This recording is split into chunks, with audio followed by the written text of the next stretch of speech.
See him on his belly? Oh, right there. Jesse, Right there, Jesse. right there, right there. Ooh, right there. Got him. All right. That was a big one, wasn't it? No, this is a small one.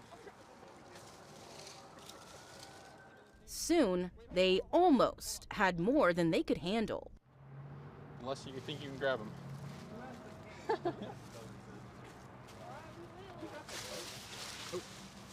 Did you catch it? I don't think so.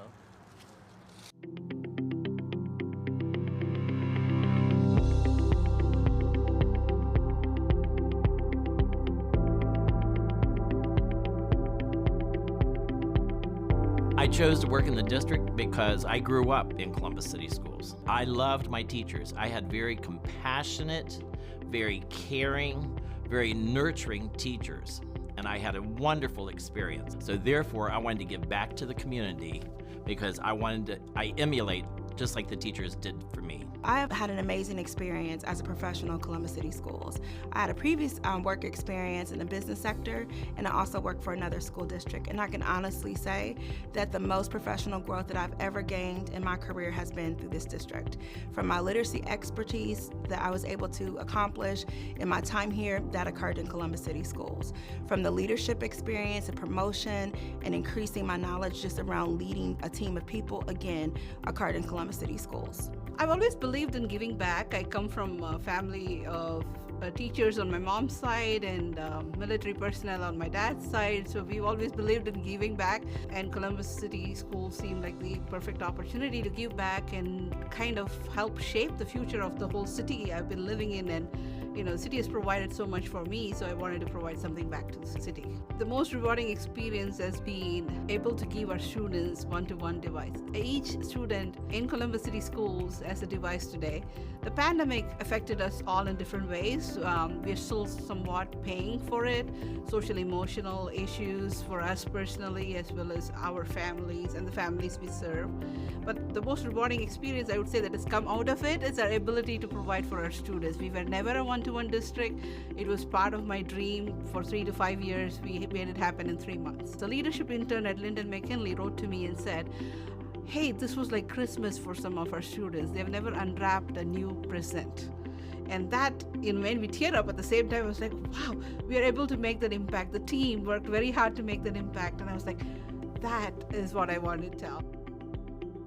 I feel we impact the students' success because we work with parents and families and students to ensure that any problem, any mediation that we can do to work with the building principal and district leaders to resolve their concerns. I moved here from India 24 years ago, and I've made it home. I've had 2 children here, raised them here. So many startups. The ecosystem is so rich for technology that I've never had to look for a job, So it is so rich with technology, and it's important for me being in a city like that. And I feel right now in my role, it's especially important for our students because they have tremendous amount of opportunity to go make their careers in technology in the city right now. For someone considering a career in Columbus City Schools, I would say go for it. This is the best place, and I can honestly say that from the bottom of my heart, to work. Columbus City Schools is a family. You're not going to get a better support system. You're not going to get a better district that's going to encourage your development and really actually provide you the tools to increase your knowledge, to increase your leadership, and to increase your impact. We are the largest district in the state, so therefore we have more opportunities for educators, and we have a lot more support and a lot more chances for someone, if they want to move up or change careers inside the district, they can.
So as you can see, we love genre fusion, we love pop, we love rock, we love gospel, we love spirituals. You heard spirituals this morning, but we also love jazz.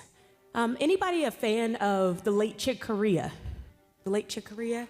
Yes, he's one of our favorites as well.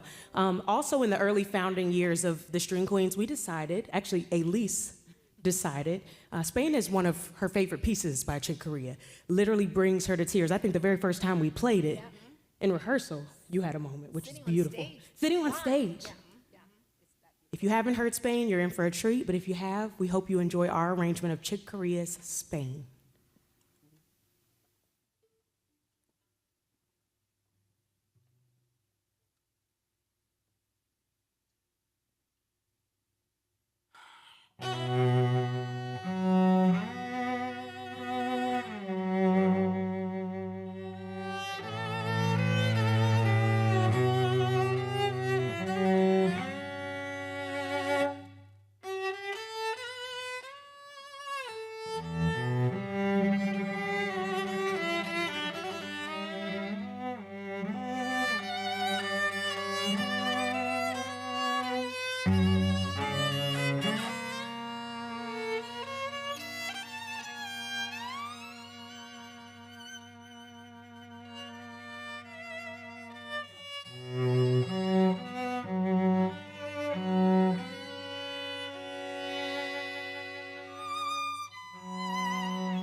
Hello to our entire Columbus City Schools community. My name is Salali and I am a student at Beechcroft High School.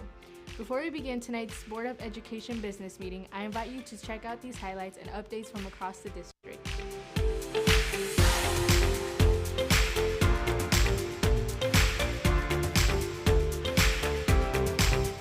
Greetings and welcome to this week's highlights from across the district. Yesterday was National Custodian Appreciation Day. Our custodians work tirelessly every day to keep our schools clean and up and running. I want to give a big shout out to all of our amazing custodians here in CCS. Thank you for all you do each and every day. Additionally, last week marked Human Resource Professionals Day. We are thankful for our Human Resources and Talent Department teams for all that they do for our students and staff. Attendance Awareness Month wrapped up last week with a special week-long celebration. CCS students showed off their school spirit and participated in fun activities, all while emphasizing the importance of being on time and in class every day, that you are healthy and ready to go. As a part of last week's festivities, the Columbus crew had a special celebration at Siebert Elementary. In honor of Hispanic Heritage Month and in celebration of their 28th MLS season, crew players and the crew cat and Molina Healthcare representatives wrapped up Attendance Awareness Month with a clap-in. Students enjoyed the energetic welcome to school and later that day got the chance to take to the field for a soccer game. Over the weekend, families had the chance to get out into nature during the district's Spruce Run Nature Center's open house event. Guests participated in fun hands-on activities while learning all about the wetlands. Also, the center debuted its new program, The Wanderer's Passport. The Passport is a guide to exploring the center, and through the program, people can collect stamps and earn special rewards. If you missed the last open house, not to worry, because there are more coming up throughout the school year. Speaking of nature, Parkmore Elementary School was buzzing with excitement after last week's visit from the OSU Extension's Bugmobile. During the 30-minute sessions, students learned all about insects, how they benefit people and the crops we grow, and all of their amazing adaptations. This was definitely a fun learning experience for our students to teach them about the world around them. Technology also took center stage last week with Ohio Tech Day and Intel's Community Harvest Celebration. Friday marked Ohio Tech Day, which is a statewide celebration of technology and a day to raise awareness for the role technology has played in Ohio's economy. The day featured all sorts of hands-on activities, lessons, and webinars for students throughout the district, and a special experience for some students at Columbus Downtown High School. As part of the day's activities, Columbus Downtown High School programming and software development students got a unique learning opportunity to spend a morning with Meta. Students learned what it would be like to be a Meta worker and toured the campus in New Albany. Additionally, last week I was honored to attend Intel's Community Harvest Celebration. It was a wonderful evening where I got to learn more about the exciting partnership opportunities for our students and tour the Intel construction site. Multiple Columbus City Schools staff members were recently honored at this year's Social Justice Awards, sponsored by Think, Make, Live Youth.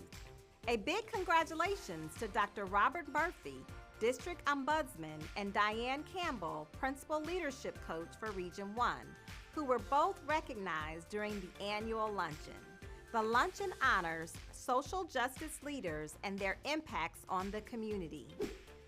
Last week, our transportation team started their annual bus safety training across the district as part of Bus Safety Day. Students participated in the bus safety training lessons and learned everything from proper bus etiquette to essential safety tips while riding the bus. Fort Hays students also got some safety lessons recently about distracted driving. In partnership with the Maria Tiberi Foundation, the Fort Hays Metropolitan Education Center is the third school to open a driving simulator lab in Ohio. It's the first of its kind in Columbus City Schools and home to 25 driving simulators that students can use to focus on better driving skills.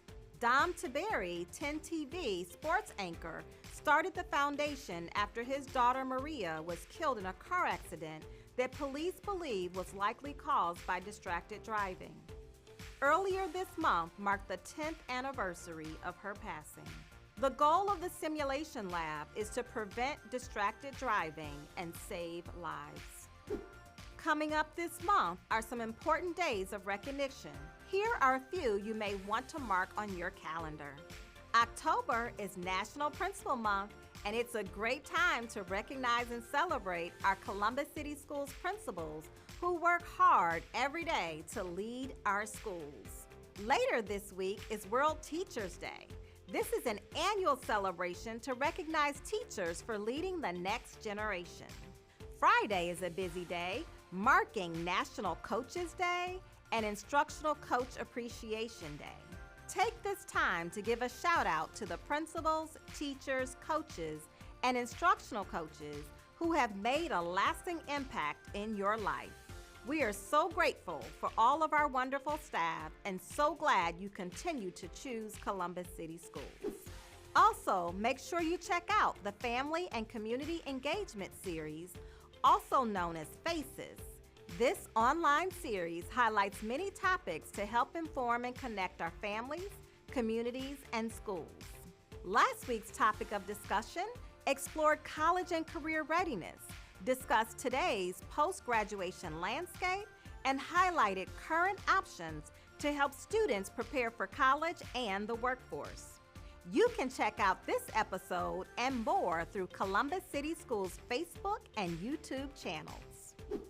I have exciting news to report about our board guardrail number 3, which says that Columbus City Schools will develop a multidimensional measure of student need to inform an equitable budgeting process. When we look at our report card, there is a direct correlation between student needs and current achievement.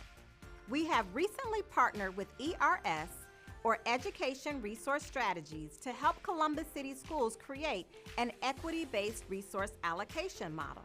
ERS has done this work all over the country with similar districts that have changed the way they allocate staff, time, and funding to ensure that students who need more support receive more in an equitable manner.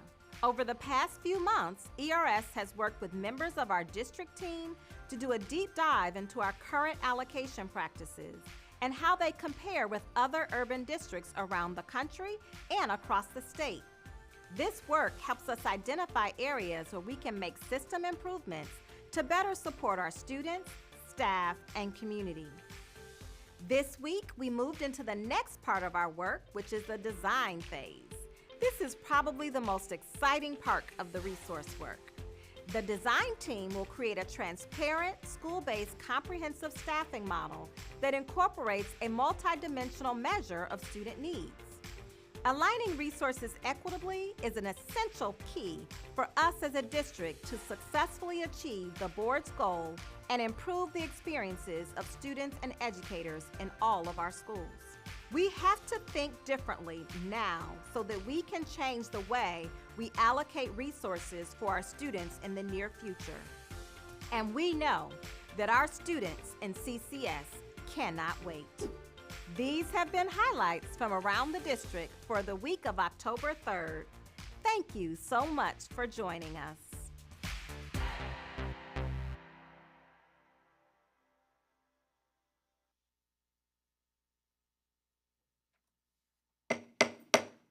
Good evening, everyone. I am calling our October 3rd meeting to order. Please call the roll. President Adair. Present. Ms. Beckerly. Present. Mr. Brown. I'm here. Mr. Cole. Here. Dr. Pierce. Present. Ms. Reyes. Here. Vice President Vera. Here. We have a quorum. Thank you. Will you all please stand and join me in the pledge? Pledge allegiance to the flag of the United States of America and to the republic for which it stands, one nation, under God, indivisible, with liberty and justice for all.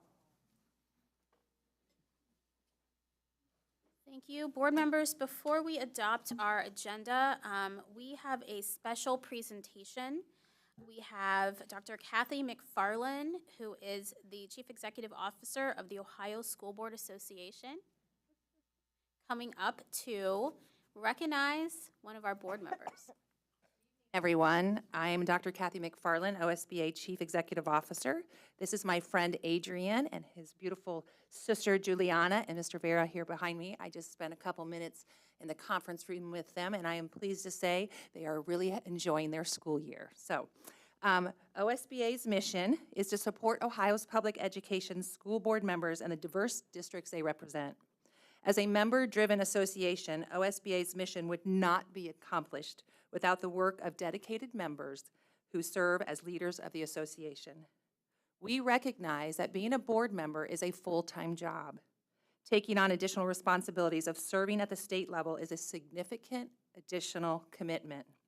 I'm here tonight to recognize and thank one of the valued leaders of the association, Columbus City Schools Vice President Christina Vera, for her service as a member of OSBA's 2023 Board of Trustees.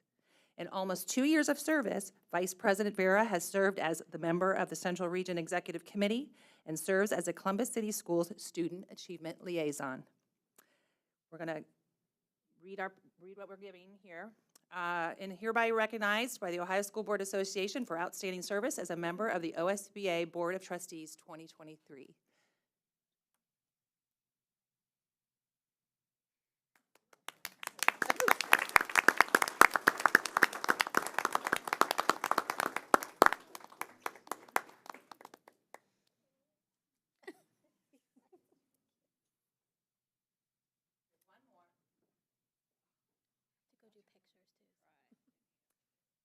OSBA would also like to present a plaque expressing our thanks to the Columbus City School Board of Education. We realize that successful state leaders come from successful and supportive school boards. Thank you for your support of Vice President Vera and for sharing her with OSBA as she works on behalf of school boards at the state level. So this is for the school board, so you all have to come up over here and get it from this young lady.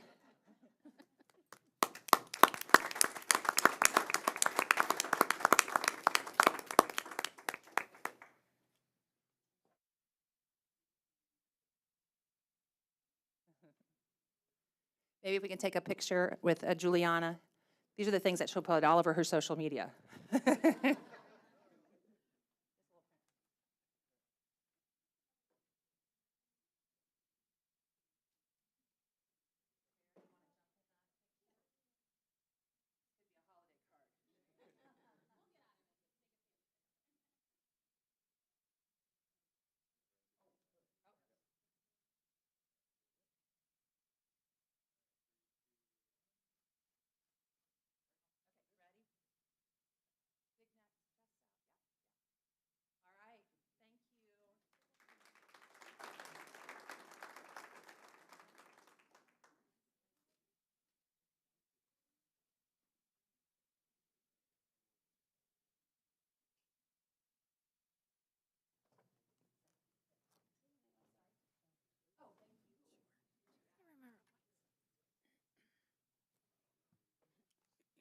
As we are finishing up the photos, I want to recognize our regional president, who I think just ended your term, correct? I don't think I give the gavel over until Capital City Conference, so I have So a few more months to go. Wonderful. We still have lots of representation. So I want to let Dr. Pierce say a few words as our representative from the Columbus City School District. So I want to thank Dr. McFarland for coming out this evening and recognizing our contribution on the state level. Want to thank her and her team who have gone through a number of transitions this year, and despite those transitions, have always stood as a firm advocate for public education in the state of Ohio and for our local school boards. So thank you, and thank you to your team, Dr. McFarland. To Vice President Vera, congratulations, and thank you for your service as a member on our Board of Trustees. You have been a voice of definite commitment to student issues as it relates to a variety of different areas on the state level, special education, academics, athletics, and of course, just every other area as it relates to student experience. And so thank you for helping to lead that charge on our board, but also to lead that charge at the state level. Thank you.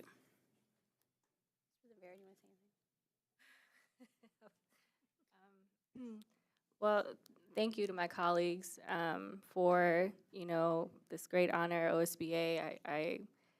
I'm really surprised, to be honest, but this is a collaborative, right? So the 7 of us, alongside of many other people in this room, we do this work together. And so, I appreciate the awards, but really this is on behalf of our entire board. There's more work to be done, and so I just want to thank you, but I also know that there's a lot of work ahead. So thank you for the opportunity and for the acknowledgement, and I look forward to continuing to fight for our children. So thank you. Thank you, and thank you so much to your family for being here. We did keep it a surprise. Man, my heart dropped as soon as I saw my son. I'm like, what is happening? Yeah. Thank you. Thank you all. All right, so we're going to go ahead and move into adopting our agenda. On this evening's agenda, we do have several speakers on our public comments. We have 4 issues in board matters. We have an executive report from our superintendent, no report from internal audit or treasurer's office. We have notice of public hearing on reemployment of retired employees.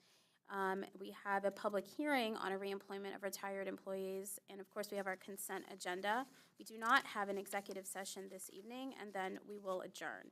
Is there a motion to approve? Motion to approve agenda. Second. There's been a motion and a second. Are there any additions or changes? Seeing none, without objection, the agenda has been adopted.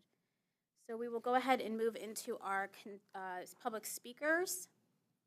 I believe speaker 1 has not yet arrived. So we will go to speaker 2 and see if they make it. So speaker 2, we have Ms. Izetta Thomas. She will be joining us virtually. Okay, there we go. The topic is the levy, board action requested. Know the community is holding the board accountable for their commitment.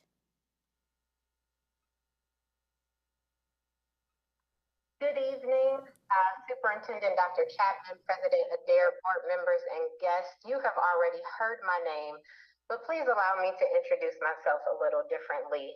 I am a Sullivan Eagle, a Deschler Lion, a Barrett Bearcat, and a third-generation East High School Tiger. I am Livingston and Lockbourne, Miller, Kelton, Bedford Avenue, and Driving Park. I am Taylor and Mount Vernon, 17th and Long, Carl Brown's IGA, and the Coming Home Festival. I am also a 19-year veteran educator in Columbus City Schools, a preschool teacher, an intervention specialist, an itinerant teacher, a behavior specialist, and a community organizer.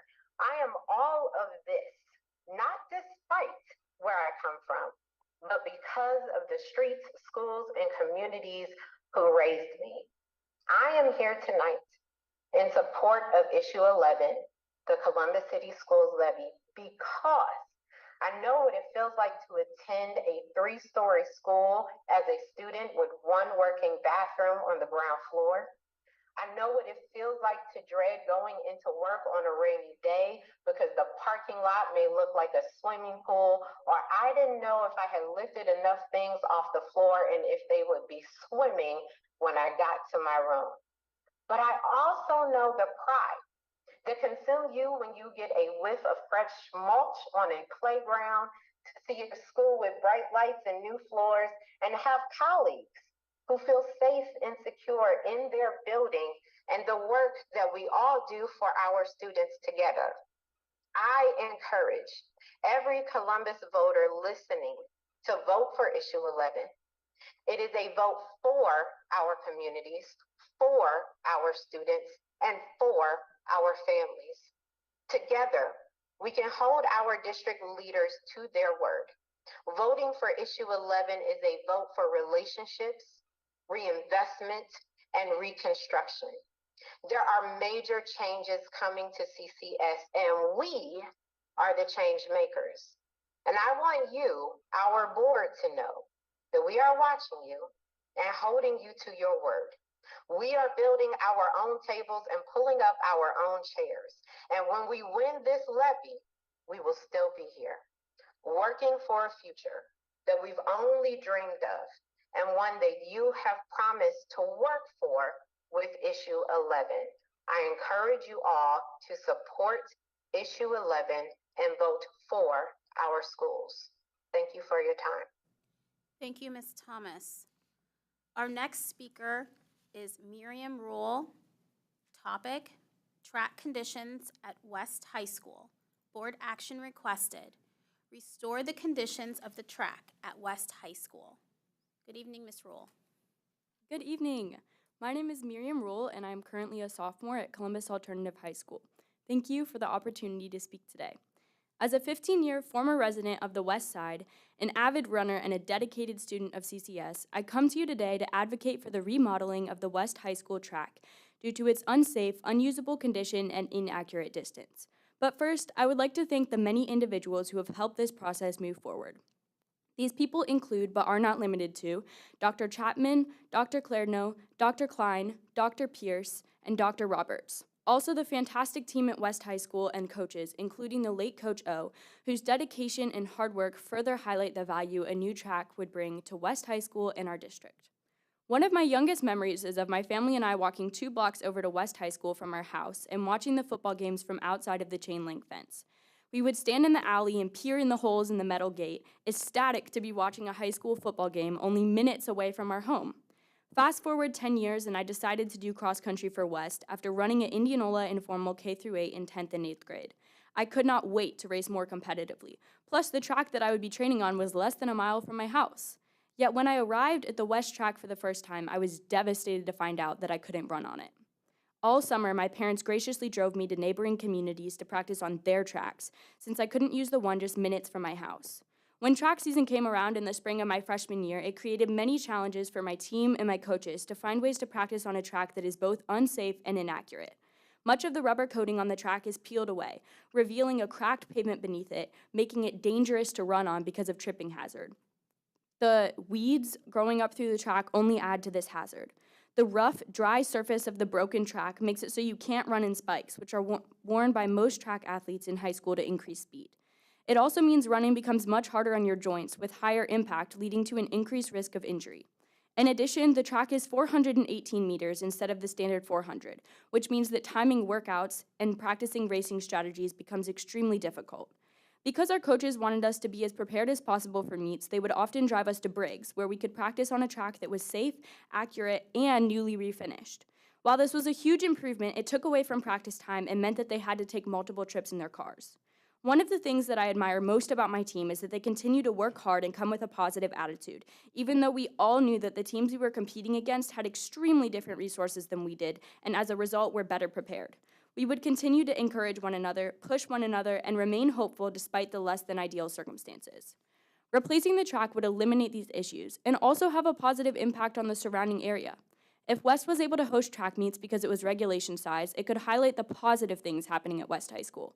Having a usable facility will encourage more students to compete in track and cross country, which provides a healthy team environment and an incentive for students to maintain an eligible GPA. It could also give the neighborhood something to feel proud of about their school. I want to leave you with one final thought. As you know, there are lots of struggles students have in Columbus City schools that are outside of the school's control. On the other hand, fixing the track is something that we can control, and the impact it would have would be profound on the entire community. Let's work together to make a positive impact. Thank you, Ms. Rule. We will now hear from a classmate, Tyshawn Carricker. Board action. Possible renovation to replace track at West High School. Board action, replace the track at West High School. Good evening, sir. Good evening. You have 3 minutes to address the board. Good evening, everyone.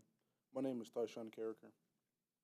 I would like to show my gratitude to our superintendent, Dr. Chapman, board president, Adir, and all the board members allowing me for this opportunity to speak this evening.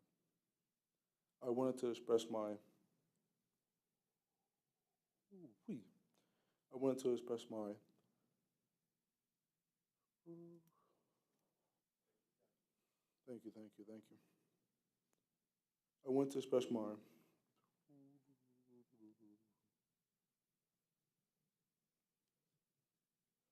I have unaware faith in your ability to ensure every student in Columbus City School is highly educated, prepared for the leadership and service, and empowered for success as a global citizen.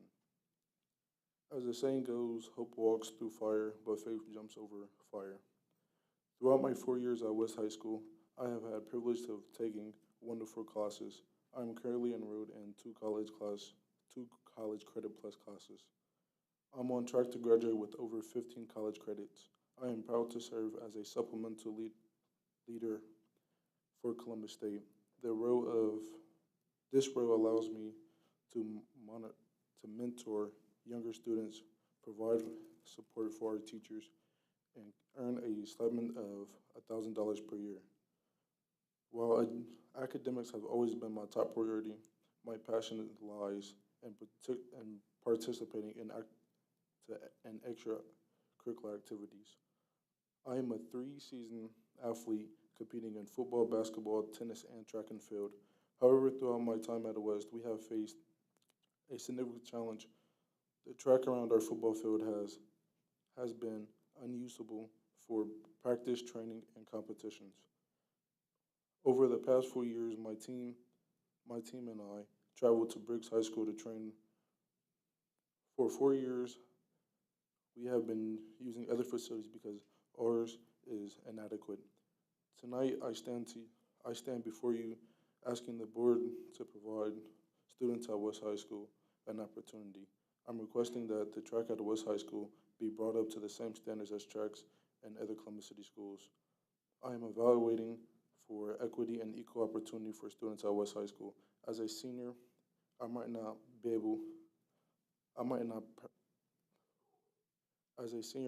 personally benefit from this proposal, but I am dedicated to leave West High School as better as I found it. I urge you to consider this request seriously. Let's ensure that the students of West High School have access to the same resources and opportunities as the peers in Columbus City Schools. Together we can make a positive change for our school and community. Go Cowboys, go Columbus City Schools, and let's make this vision a reality of Columbus City. Make this vision a reality for Columbus City Schools. Thank you for your time and consideration. Thank you so much.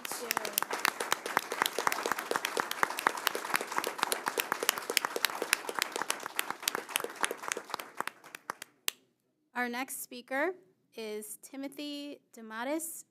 Transportation is the topic. Board action, provide consistent and timely transportation for my daughter to and from school. And I believe the speaker is joining us online. Go ahead, sir.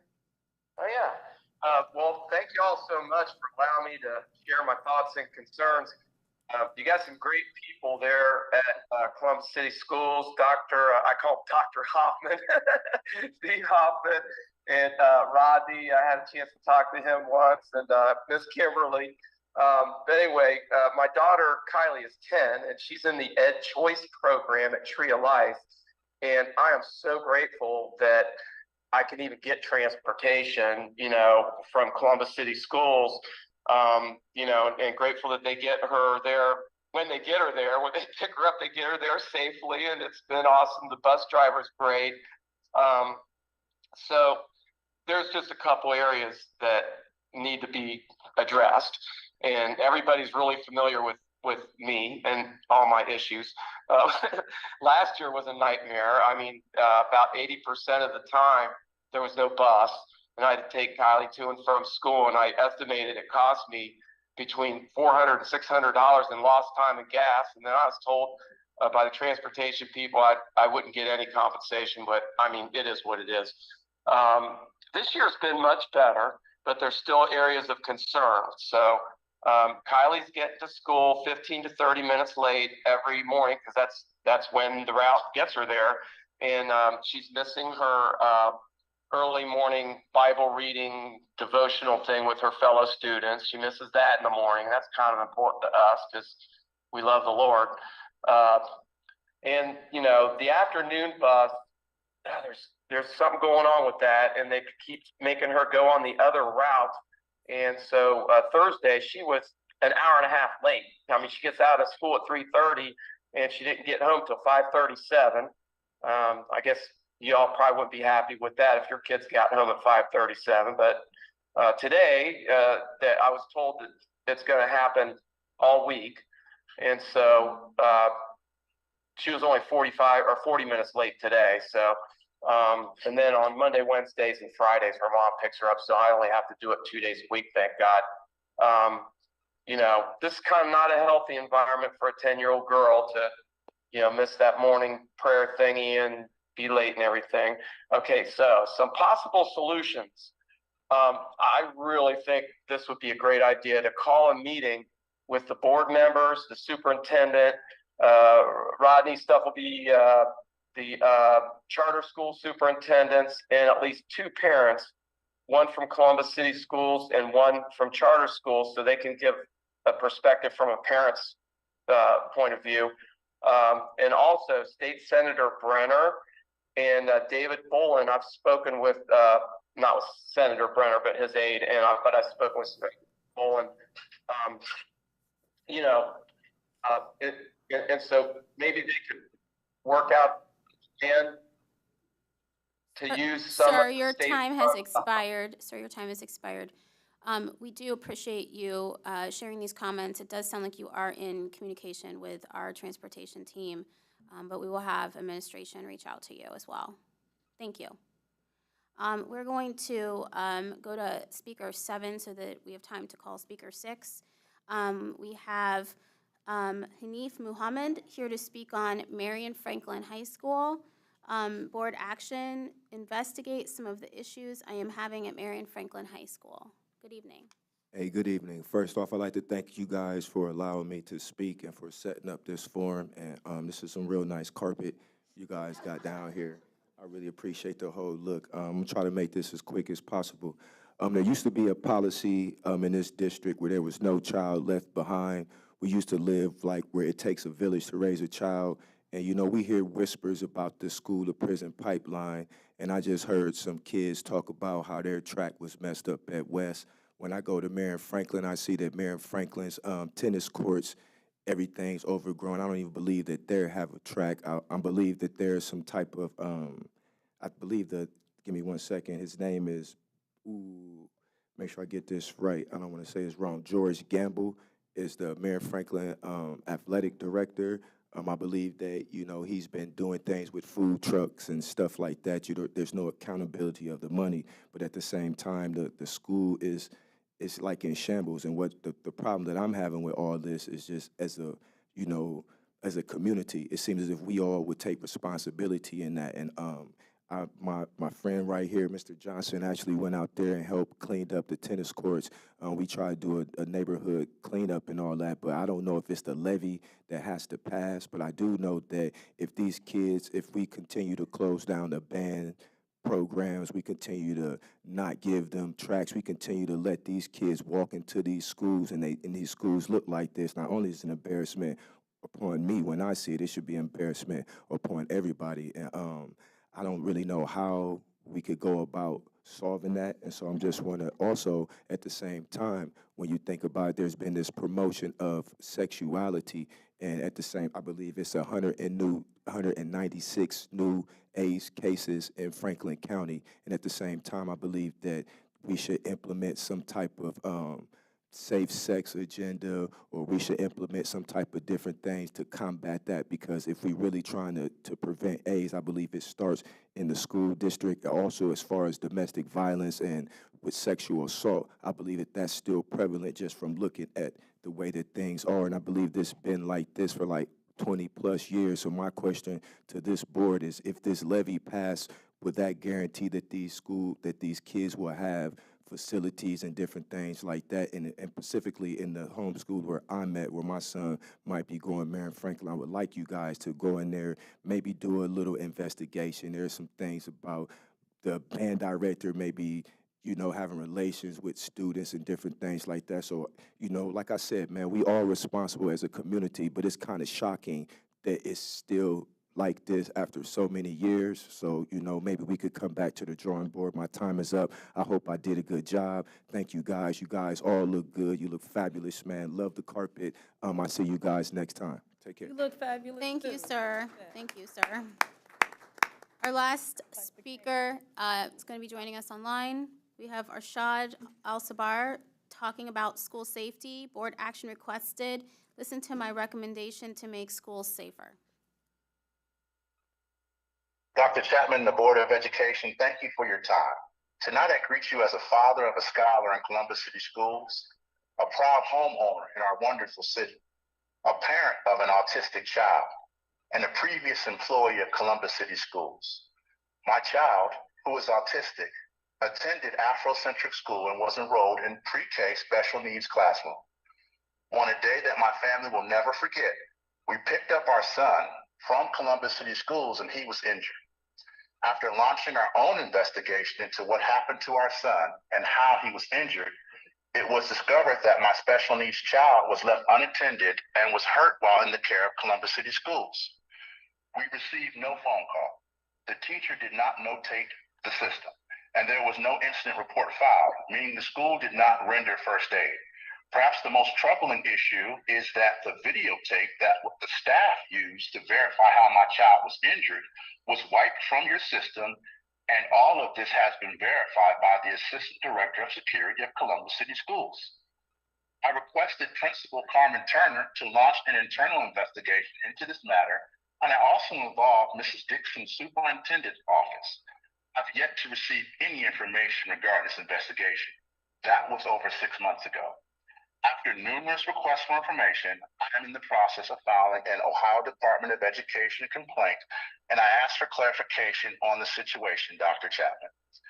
I cannot explain to you the pain of listening to a principal in Columbus City Schools refer to my wonderful, intelligent, well-behaved autistic child as a burden. Once again, this issue is dear to me, and I'm a strong advocate for mental health services and amenities for children in the autism community. We must do better. We must do everything we can do to protect our children, especially the disabled and handicapped.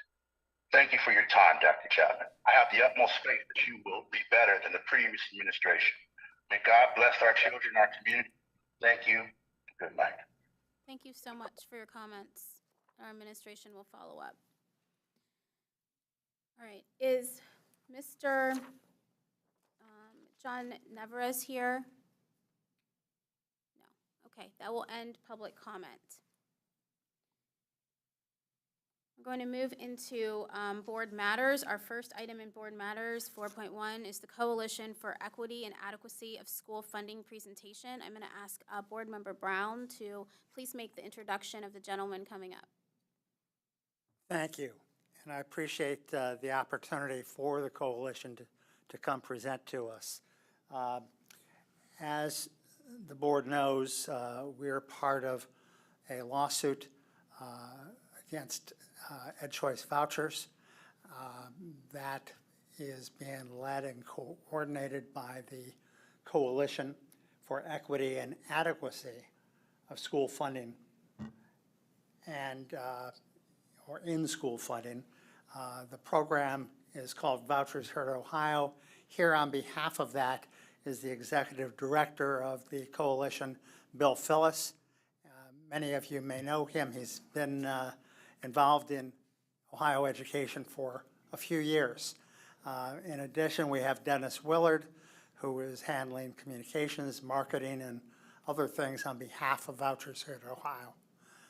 Please proceed. Thank you very much. I want to say I am impressed with the West High School kids here and their claims for relief. On behalf of my late wife, Betty, who's a 1956 graduate of West High School, I would ask that you take care of that track problem out there.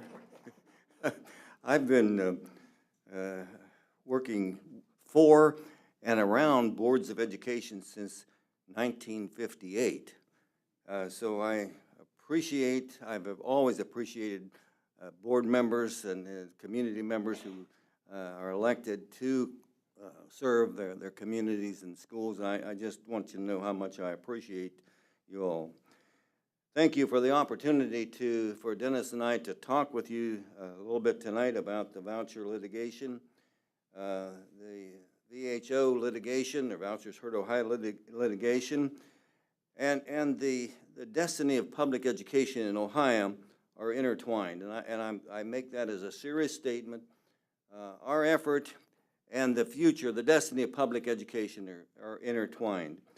We're grateful to the Columbus Board of Education for being a part of this effort. It's a consequential effort, and we particularly appreciate Eric Brown being a representative of the board, and as we navigate these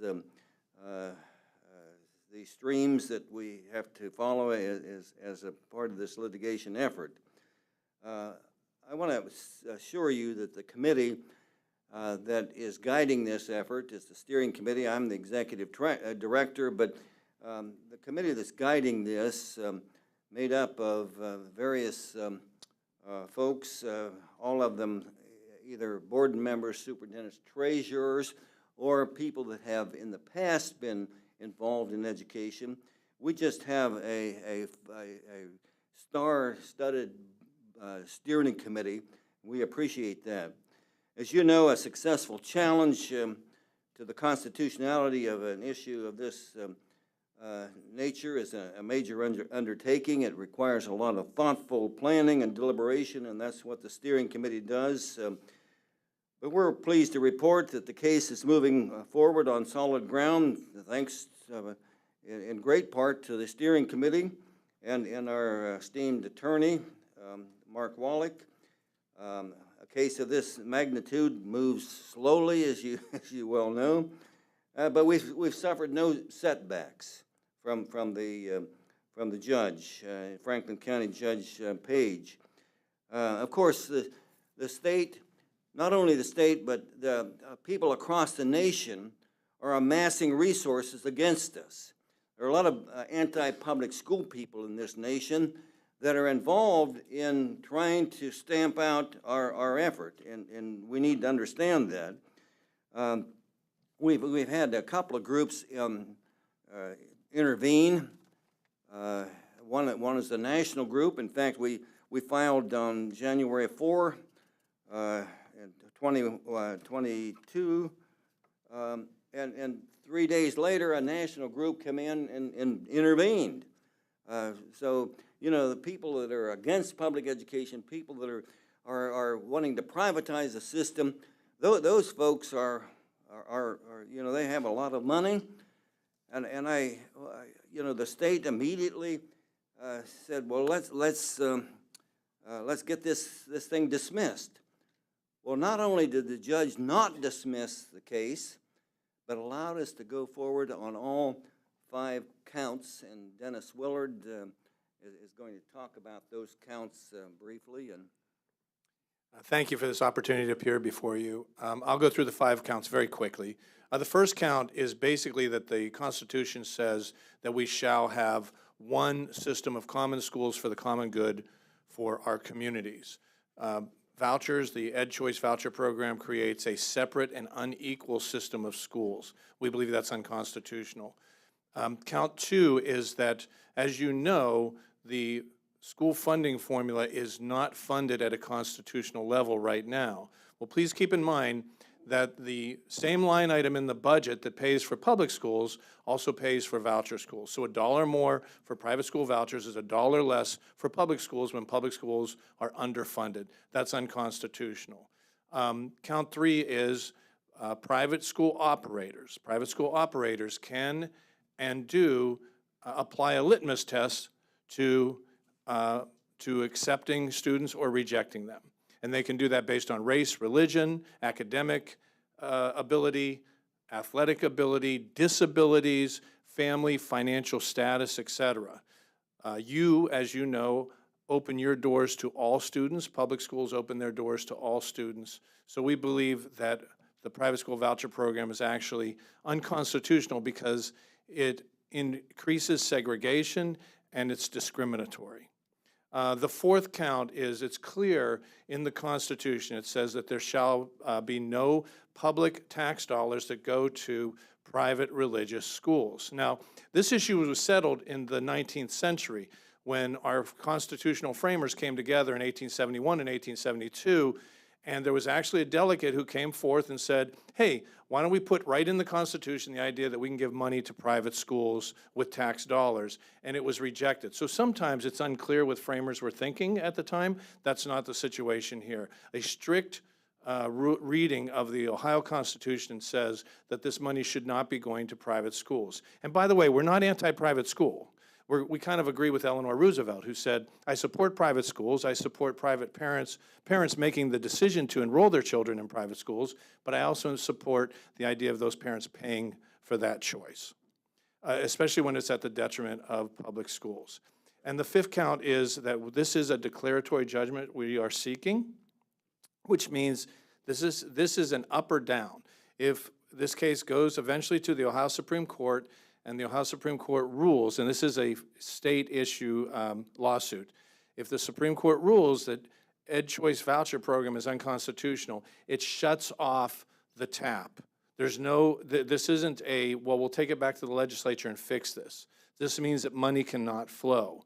And as you know, as many school districts around this state are going to voters and asking them for levies, I think that it's important for school board members all across the state to protect the homeowners, business owners, taxpayers in their communities, because this is really, really exacerbating the need for local school districts to go to their taxpayers and ask for increased levies. So those are the 5 counts. You know, what started out as a pilot project in Cleveland, Ohio.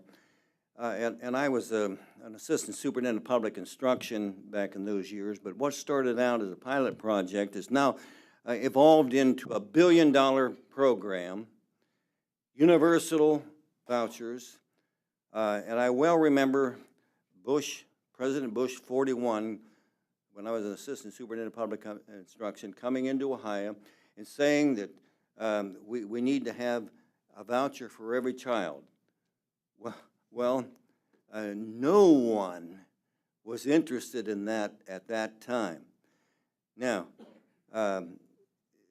when Bush 41 came in and said that, then the governor got somewhat excited and started this little Cleveland voucher program that a few $1 million. Now we're into $1 billion. You know, we're in this for the long haul. Even though I started in 1958 as a teacher, we're in this for the long haul.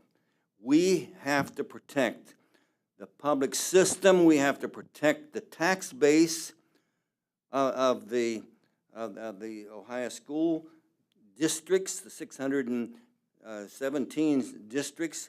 And that's, you know, that's what this is about. This is about the preservation of public education here in the state of Ohio. This is how serious this is. We need to understand that people like Reed Hastings with Netflix, you know, he's saying publicly that boards of education are a relic of the past. We need to get rid of boards of education. And we just need to give public money to anybody that wants it, and with no restrictions, just let them have it. Now, that's what this is about. So we could go on, but Judge Brown said 10 minutes, or the floor is going to cave in and we disappear. But we'd be glad to answer questions. And would you advance the slides? I just want to show a couple things that are happening very quickly with the new two-year state budget. As you can see, there are now universal vouchers in Ohio. And a K through 8 voucher pays $6,165, and the high school voucher is now worth $8,407. And please go to the next. And this is what's really interesting. In the 2022-2023 school year, there were 24,320 Ed Choice vouchers across the state. Already this year, by September 6th, you have 70,487 applications for vouchers. The application deadline is October 15th. The Department of Education is getting more than 1,000 applications a day. And here's what's really key here. 92% of the voucher applicants are already enrolled in private schools. So this is a refund and a rebate program, and what we're seeing is that private school operators are raising their tuition, giving a discount to the family, but they're still charging the family, and that keeps some families from using the voucher program because they can't afford to put that money in, and then they're getting the full voucher, the $8,400. So their amount per pupil for the school operator is increasing, the amount for the family is going down, and the taxpayer, we're picking up the difference. We'd be glad to answer any questions you have, and if we can't answer them, Judge Brown will answer them. Is that fair enough? Absolutely. Anybody have questions? I know, you know, part of what prompted my asking you to be here was one of my colleagues, Michael Cole, wondered, gosh, are we throwing good money after bad? And I think it was a fair question and requires a look at the information and what this is all about. And I think it's compelling, but you know, I want to make sure that your question is answered to your satisfaction. Thank you, Judge Brown. Thank you so much for the presentation this evening. I think that at this point in time, you definitely, particularly with the data you just demonstrated, you just displayed, that my question is answered in terms of the merits of this case, and particularly the 5 issues that are tied to it, make it much more clear for me to understand why it is in greater depth why we're a part of this and what its ultimate impact is trying to do. Ensure that dollars stay in our public school systems where they actually belong, in a way that saves the taxpayer, Jane and Joe taxpayer in any given district, the opportunity to make sure public education is affordable. So I thank you. Thank you. I have a quick question. Board Member Beckerly.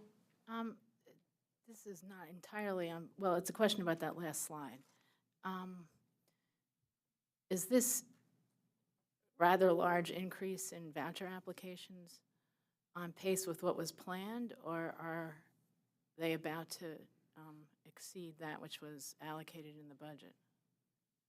That's a great question. You know, what we've seen in other states, as Bill mentioned, there's an attack on public education all across the country, and these voucher plans are being pushed by anti-public school groups. In Arizona and Florida, these expansion of vouchers have busted the budget, and that's what's going to happen here too. We're going to see this the bill come due on October 15th. But it is there is a $1 billion price tag increase, $1 billion increase in money being siphoned away from public schools into private schools. And again, this is really a refund and a reimbursement, because 92% of these families are already in the private school system.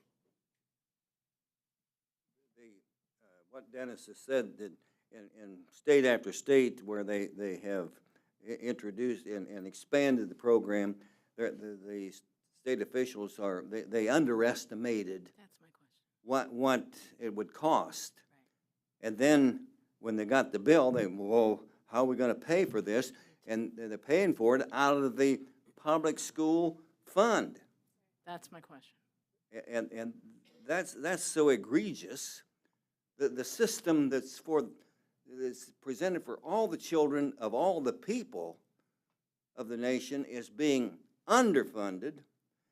And as you watch the state budget, the alternative programs had massive increases on a per unit basis.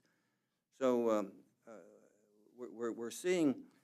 we're just seeing a massive increase in alternatives to the common school, and you know, massive increases of the alternatives instead of the common school program. And so this is just, you know, I've been involved in education for a few years, and people, they approach me and say, you know, you've been around long, maybe you've been around too long, but how can you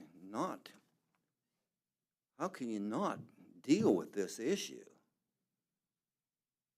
I mean, when the public school diminishes, democracy diminishes. We're in a fight for the you know, as some people say, for the soul of the system. Thank you for hearing us out. I'd be glad to answer any other questions. But just remember, take care of that West High School track.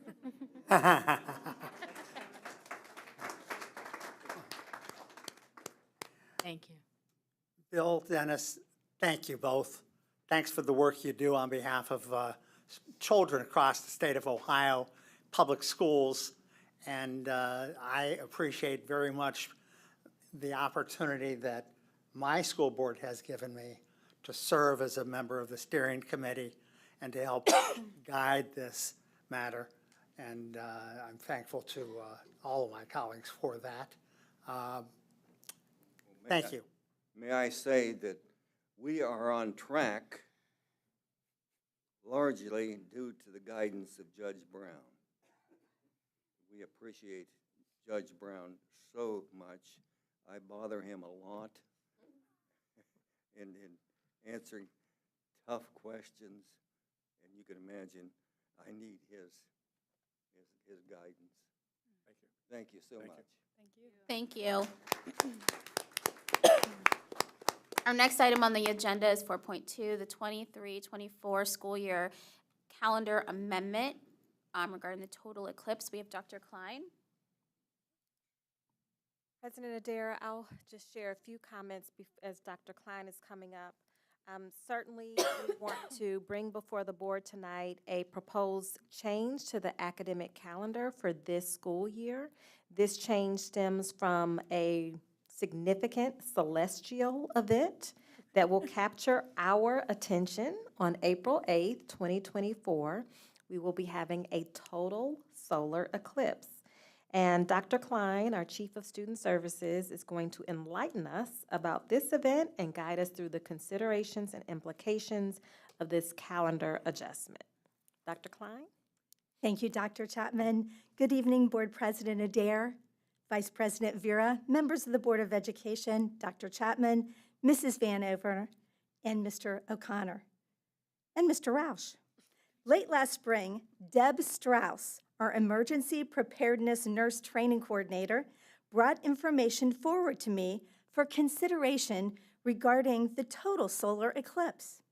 We feel a switch to the calendar would yield proactive thinking on our part.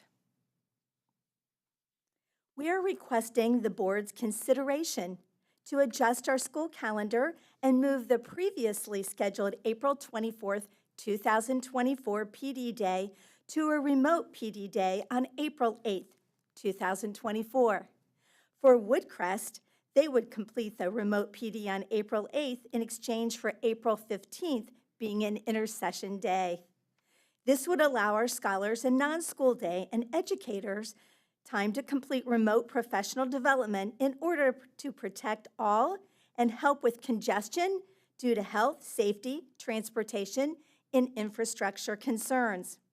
This suggested change will not have any impact on the number of instructional days for our students. During a total eclipse, the sun is completely blocked because the moon passes between Earth and the sun.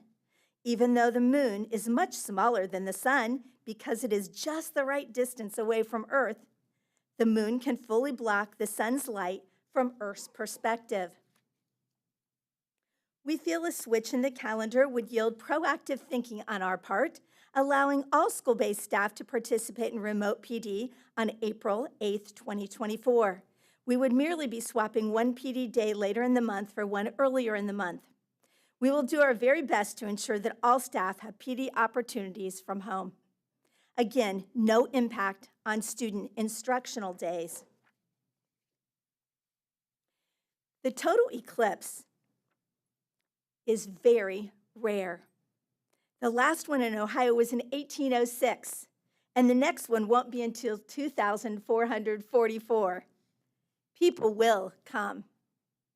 Columbus has many resources, and we can expect that many who are converging on the path of totality from the east and the west will seek hotel rooms and other resources here, causing further congestion both before and after the event.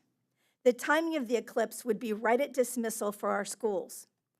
We actually are lucky, however, that this occurs on a Monday and right after spring break. So most traffic before the event will occur during the weekend and throughout Monday. Here is the eclipse path, thanks to a NASA visualization photo.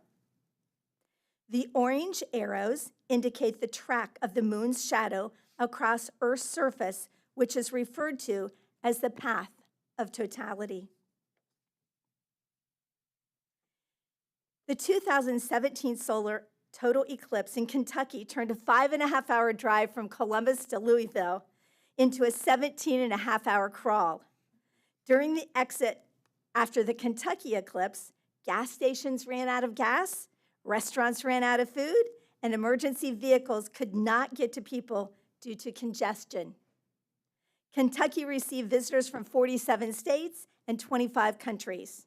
My favorite description of this event is, it's like the Super Bowl, but without a stadium. Drivers who were watching the eclipse instead of the road were distracted drivers and increased the risk of transportation accidents.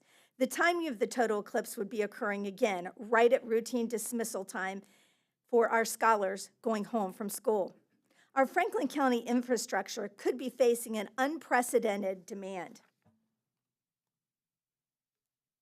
Looking at an eclipse unprotected can cause retinal burns, which typically last 3 to 6 months, but permanent visual blind spots and distortions can occur.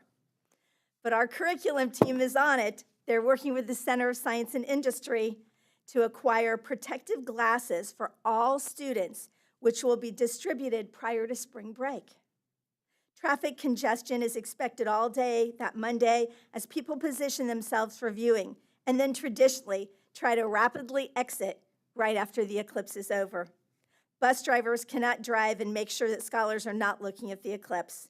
We have multiple scholars with chronic health conditions that cannot tolerate an extended bus ride, and the real possibility that EMS will be unable to respond quickly if there were an emergency. Again, we would like to prepare for the worst-case scenario in order to ensure that our scholars, staff, and community end up with the best-case scenario. The majority of schools in Northeast Ohio have already closed, while some schools who had previously approved calendars have already made adjustments. Franklin County EMA has recommended businesses allow people to work from home if possible. If they are right and the infrastructure can handle it, great. But if they are wrong, then we will have many serious issues to deal with. Look at what happened just a couple weeks ago here in Columbus when we had 2 accidents on 2 different sides of 270 the week of September 18th. Traffic getting around town was delayed for several hours. The total solar eclipse is much greater in magnitude and will affect all directions of people converging and then trying to leave. Proactively, we have put out a survey on the district's website, thank you to communications, with translations in the top 5 languages, and engaged our ETS partners in seeking community feedback. We'll be using the auto dialer and social media posts in order to obtain community feedback. This calendar proposal has been shared with our union partners, and they have been in full support of this initiative. Our transportation team is also reaching out to the charter non-pubs and parochials for their input and feedback. We thank you for your consideration in this calendar proposal and would be glad to entertain any questions that you may have. Thank you, Dr. Klein. Are there questions? Dr. Pierce. Thank you for this proactive presentation, and definitely to your colleague who alerted you to this great opportunity for education. So you indicated that you're reaching out to community partners to see if we can get protective glasses for students. Are we also thinking about how we can use this as an opportunity throughout our curriculum, maybe a district-wide contest, something, writing, what it means, what it might, are we thinking about that? Board President Adair, to Board Member Pierce's question, yes, ma'am. Todd Walker is all over this. He and his team are already working on this. Final decisions have not been made, but they are working with the Center of Science and Industry, and COSI has already guaranteed that we will get glasses for all of our students. So we'll be doing many activities as follow-ups. Awesome. Next question then relates to the input and feedback from our charter and probably parochial schools. Can you talk to us about what that feedback is? Because you've presented that this can present a number of transportation challenges. So if it's going to be too dangerous to transport our students, why would we then just not make the decision that we're not transporting any students? Thank you, Board President Adair. To Board Dr. Pierce's question, Maurice Oldham is working on this currently with our transportation team. He is actually reaching out. We do have a survey online currently, and he is reaching out to all of the charter non-pubs and parochials to complete that survey. There are several of them that have already said they are closing that day. So many of them said, I'll be honest, the 2 that I contacted said, we're waiting on your board to make a decision. Should have just started with that. Let's make the decision. All right. I think Dr. Pierce, you have to wait 30 days. Thank you. Other questions? Thank you. Dr. Chapman? Thank you, Dr. Klein, for sharing this information and providing us with the context. And as you all know, that this is a preview. We are sharing this information with you at this time, and we have to wait 30 days from the date of this presentation to actually make the decision. So again, we welcome feedback from our community, our stakeholders. We'd love to hear from you. There is a survey for all of our CCS families. You should have received an email, a text message, and probably a few phone calls about inviting you to give us feedback on this calendar adjustment that will impact one day, right? We're not losing instructional time, but we are swapping out one day for professional development, moving it to this date on the calendar so that we can make sure that we are providing for the safe environment for our students as well as our staff on that day. Thank you. Thank you. We are going to now move to item 4.3, which is resolution to commemorate the National Custodial Appreciation Day. I'm going to turn it over to Board Member Cole. Thank you, Madam President. It is my absolute honor to offer a resolution today to honor, recognize the Columbus City Schools custodians on this day, our National Custodian Appreciation Day. I'd like to just take the opportunity, if I can, just to read a few whereases and close out with a few, therefore may it be resolved. Whereas October 2nd, 2023 is recognized across the country as National Custodian Appreciation Day. And whereas the Columbus City Schools custodians are the first to arrive each day long before anyone else and are the last to leave after everyone else has gone home. And whereas the Columbus City Schools custodians operate behind the scenes and provide a critical service to the students and employees of this district daily. And now, therefore, be resolved that the Columbus Board of Education does hereby honor and recognize on October 2nd, 2023 as National Custodian Day, and be it further resolved that the Columbus Board of Education values and honors all of our custodians throughout the Columbus City Schools for their contributions to helping our employees of the district fulfill the mission of preparing our students to reach their full potential. And be it further resolved that the Columbus Board of Education urges all of its Columbus residents to join the district in expressing our gratitude to our custodians for the critical role they perform every day in making sure our buildings are clean, safe, and healthy for our students and employees. Madam President. Thank you. That is a motion. Is there a second? Second. Been a motion and a second. Can we have, during the comment period, members of our CSCA union come up, and any custodians that are here, we want to definitely have you come up. And is there a discussion on the motion? Board members, please call the roll. President Adair? Yes. Ms. Beckerly? Yes. Mr. Brown? Yes. Mr. Cole? Yes. Dr. Pierce? Yes. Ms. Reyes? Yes. Vice President Vera? Yes. Motion carries. Thank you. I'll go ahead and turn it over to, yes, whomever would like to speak, and I'll ask Board Member Cole to walk around and deliver the resolution. This is certainly a great honor to be recognized. I can't think of any group more worthy of being recognized than these folks that are standing behind me. Our mantra in custodial services is whatever it takes. And these ladies and gentlemen and many more, they personify that. So, you know, to take care of 8 million square feet of district property, that's a heavy lift. And these folks, they do it every day. Very proud of them. I could go on infinitum, but we got other stuff. So, but I'm very proud of them, and I'm proud to be their leader. And I would like to say I'm Charlene Pettis from Local 101, and we would like to have a moment of silence because we lost one of our brothers, lost one of his brothers, and we'd like to take a few minutes just to give him that praise of honor, if anybody don't mind. To Mr. Howe and his family.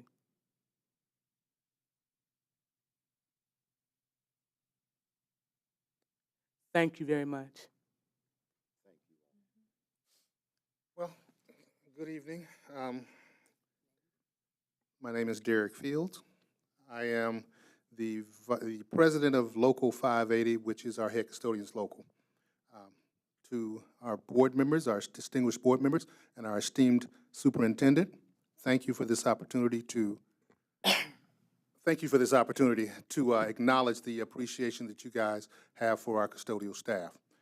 I've been doing this for a while, and I've come into contact with a lot of different custodians, and I try to give knowledge and any knowledge I have to any of the custodians that come in. And I always tell them, this job is about knowledge, effort, and pride. If you're waiting for somebody to pat you on the back, you might be holding your breath for a while. You may have 100 things to do and you may complete 95 of them, but I guarantee you they will notice the 5 that you didn't do. What this tells me is that you guys see the other 95, and that is appreciated and acknowledged. Thank you very much, and you guys have a great evening. Good evening, my friends. I brought a few friends with me this evening. I have about 300 or 400 more friends. A couple hundred of them are at work this evening, and some are day custodians. My name is Lois Carson, and I am the proud president to serve the classified employees in Columbus City Schools. But as I sat back there and I listened to the young folks talk about West High School, I heard the father talk about Mary Franklin High School. It dawned on me that a part was missing. The community automatically assumes that we have this lovely landscaping team, this lovely grounds team that can take care of all of these grounds and make all of these buildings look fantastic. Well, these folks you see behind me, they are the grounds team. They are the snow removals. They are the team that clean the insides of the buildings. They do the best that they can with the little staff that we have. Mr. Cole has helped fight with us over the years to get additional custodial staff. We were able to get about 60 positions, thank you, sir, through ESSER money. They are what we call midday team that come in at 11 o'clock in our middle and high schools and help with the workload. We don't have any additional help in our elementary schools. It breaks my heart that we're going to lose those 60 folks that you worked so hard to get for us if this levy does not pass. These folks, in 5 minutes, can empty 2 garbage cans, clean up vomit at the same time, go clean up a blood spill somewhere. There's a toilet overflowing down the hall. There's a teacher who has equipment that she needs moved from one room to the next room, and get it done in 5 minutes or less. Break down an elementary cafeteria room in 2 to 5 minutes so we can hold gym in that same space. So I say to you all and the public, these folks are everything. Imagine the square footage that Mr. Barnett said they cover.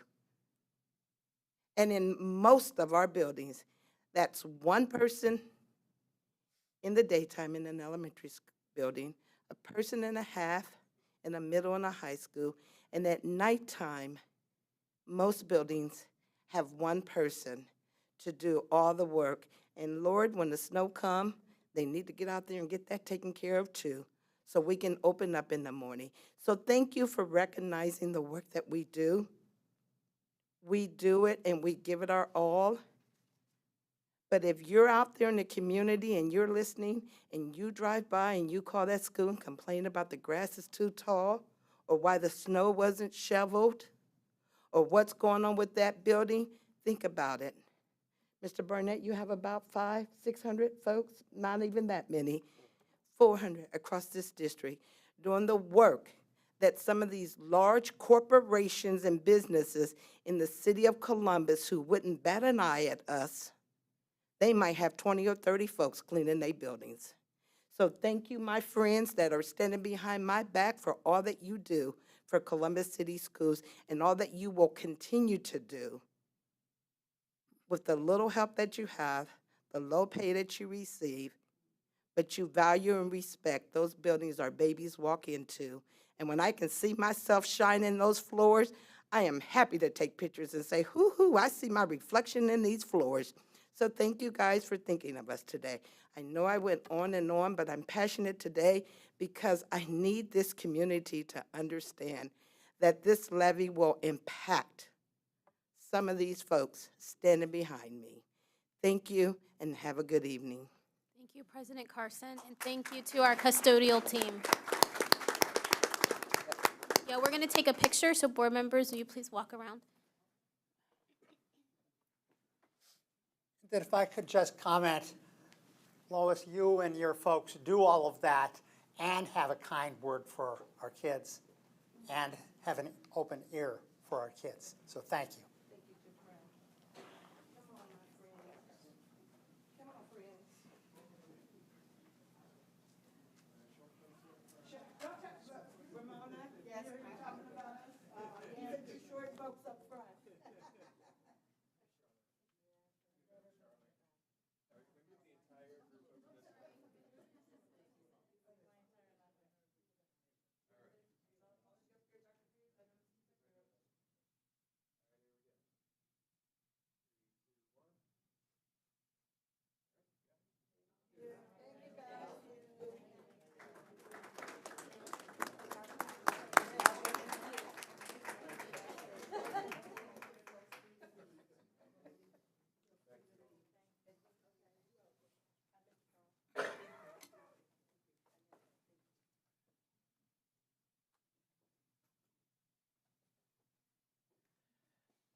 Our next item is 4.4, resolution to commemorate World Teachers Day. Board Member Beckerly has this resolution, and I didn't do it last time, but let's have our representatives from CEA and any teachers who are here come up as the resolution is read. Board Member Beckerly. Well, as a 13-year veteran teacher, I am particularly honored to share this resolution to honor and recognize Columbus City Schools teachers on National Teacher Appreciation Day. Whereas October 5th, 2023 is recognized across the world as World Teachers Day.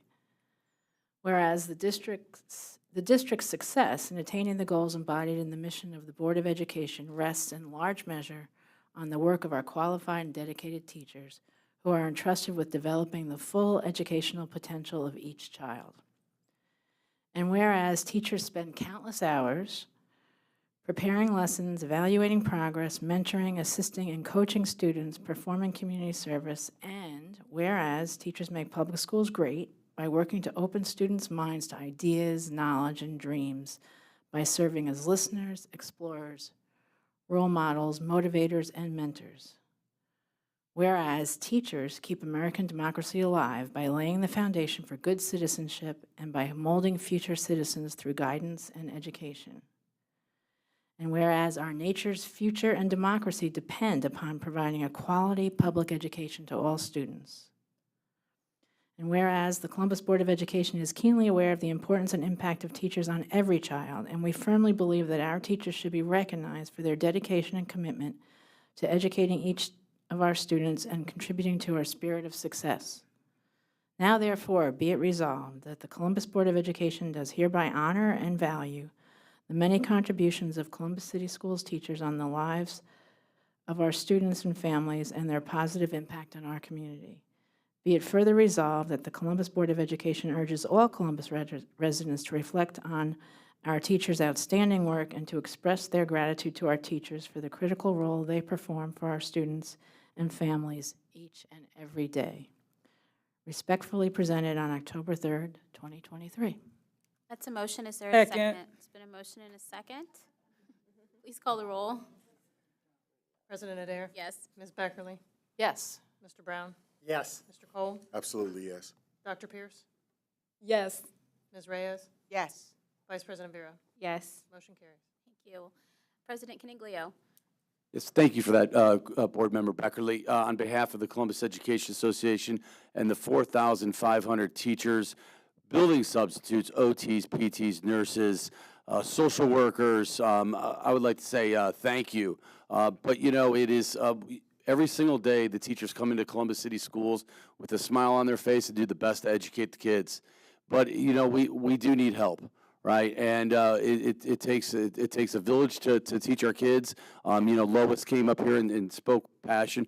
Her, the folks of CSCA, they are also very passionate about, you know, our students. And so what, you know, they're helping educate our kids as well.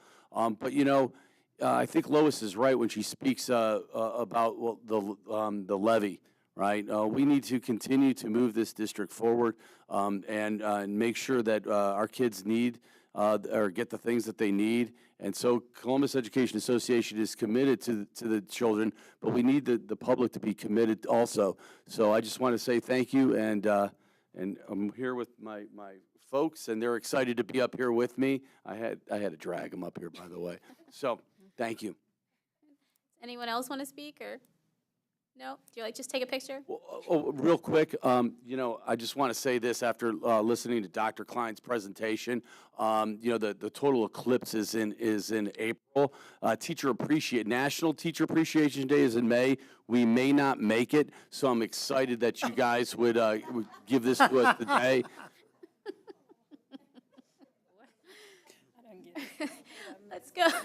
Let's go get a picture. That is not.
Thank you, everyone. We are now going to go into the superintendent's report. I will turn it over to you, Dr. Chapman. Thank you, President Adair, members of the board, community. Tonight's superintendent's report will provide an update on the monitoring calendar for our board goals and guardrails. The monitoring calendar is a key component of our student outcome-focused governance model adopted by the Board of Education. The monitoring calendar serves as a tool for us, the administration and the board, to communicate which goals will be monitored during which months. During these monitoring sessions, the board and the community can expect to receive an official monitoring report from the superintendent on our progress and strategies that we are working on to meet the goals and guardrails. The calendar we are proposing tonight has all the goals and guardrails mapped out for the next 5 years.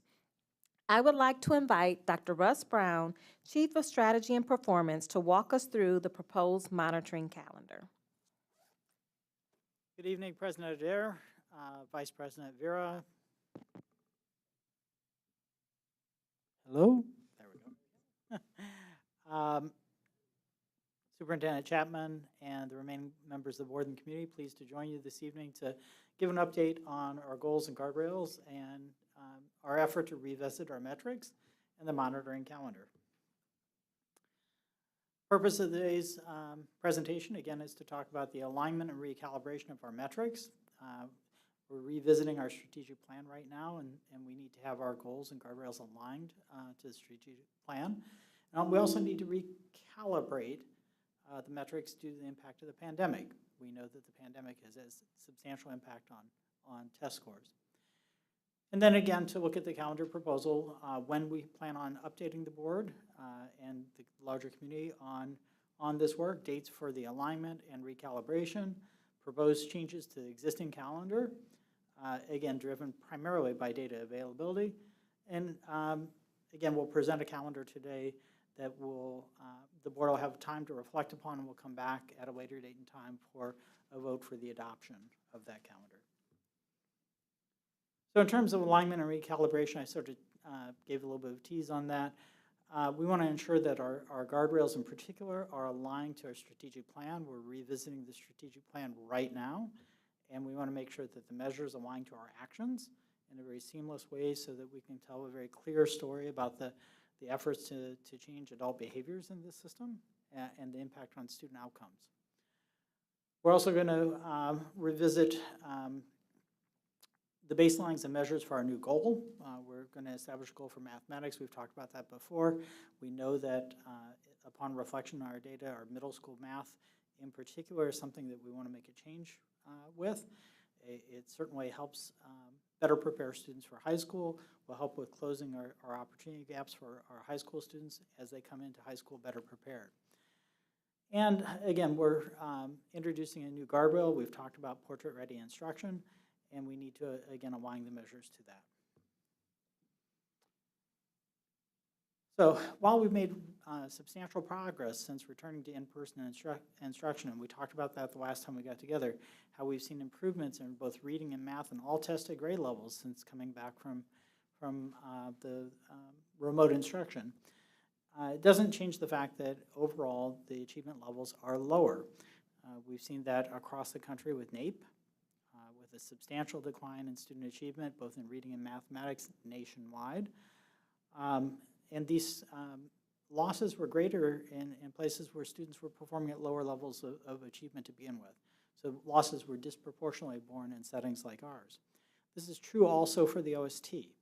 Dr. Kogan did some analysis on this as well, reinforces this idea, or establishes it as well for us.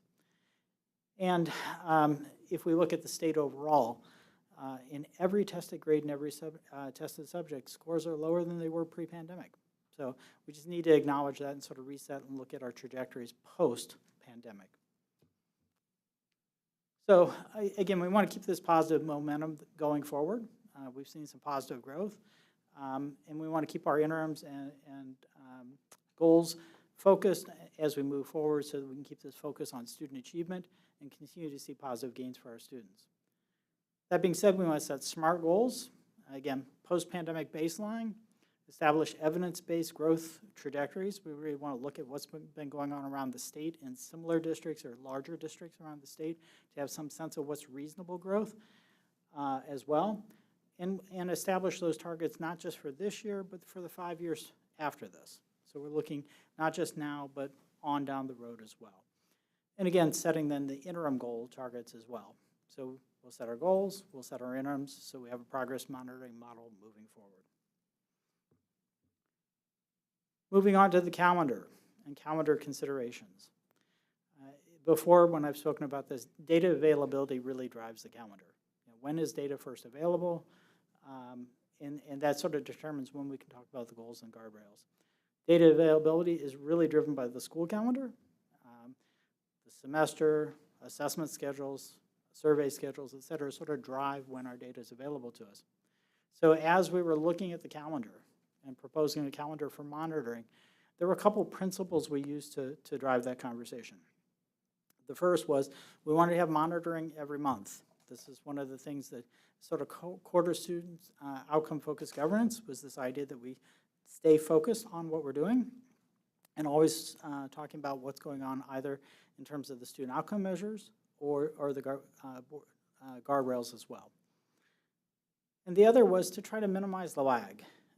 In listening to you all before, sometimes there was a delay between when we had data and when we were reporting on it, and at times that felt a little artificial. So there was an effort to try to diminish the lag between data availability and data reporting to try to bring that as close as possible whenever we could. So just some general pieces around data availability to help frame this conversation. We did shorten the winter iReady window so that we should have data available in January, so we can do a progress monitoring in January. That then frees up February for being able to talk about on track in high school. So we can talk about where we are after the semester is over. We have our semester grades. We can talk about the proportion of students by grade level who are on track. In April, we have our end-of-year panorama data will be available to us. So we can talk about the guardrails that are anchored to student perceptions of school climate, their sense of belonging, et cetera. And then we get around to our summative measures, our goals themselves. They, by their very nature, have to lag. So in August, we get our preliminary, we have a graduation in August, so in September, we can talk about where we are with our preliminary graduation data. In October, the report cards have been released, and we can talk about where we are with both 3rd grade and 7th grade at that point as well.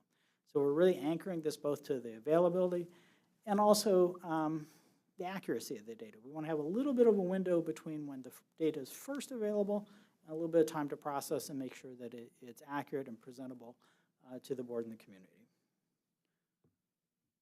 So again, goals and the guardrails have been prioritized, move closer to the first availability of the data. Early literacy has been moved to January, and we're going to look at grades K through 2 at the same time. I know that in the past we've separated those out. We talk about kindergarten one time, 1st grade and 2nd grade another time. We're talking about them together because frankly we have an early literacy strategy, so let's talk about an early literacy strategy. The same thing will be true when we look at graduation. Our strategy for graduation with matriculation is really around whole school efforts. So again, we'll come back and we'll talk about grades 9, 10, and 11 in terms of preliminary data and on track all at the same time. And again, all of the report card measures, all the lagging indicators that are summative, we'll talk about once we have them in the fall. So putting that all down into a calendar, October of this year, we're here talking about a proposed new calendar and a cycle for looking at the recalibration of the goals and then the ongoing work with metrics.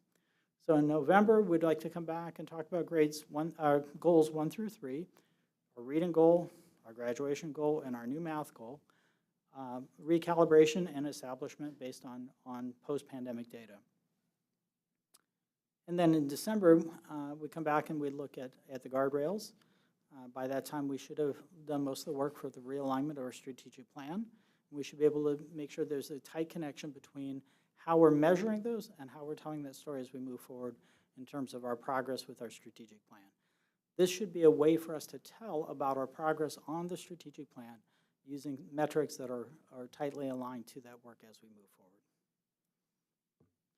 Going into the spring, again, January, K2, looking at early literacy, our progress on early literacy. February, high school on track.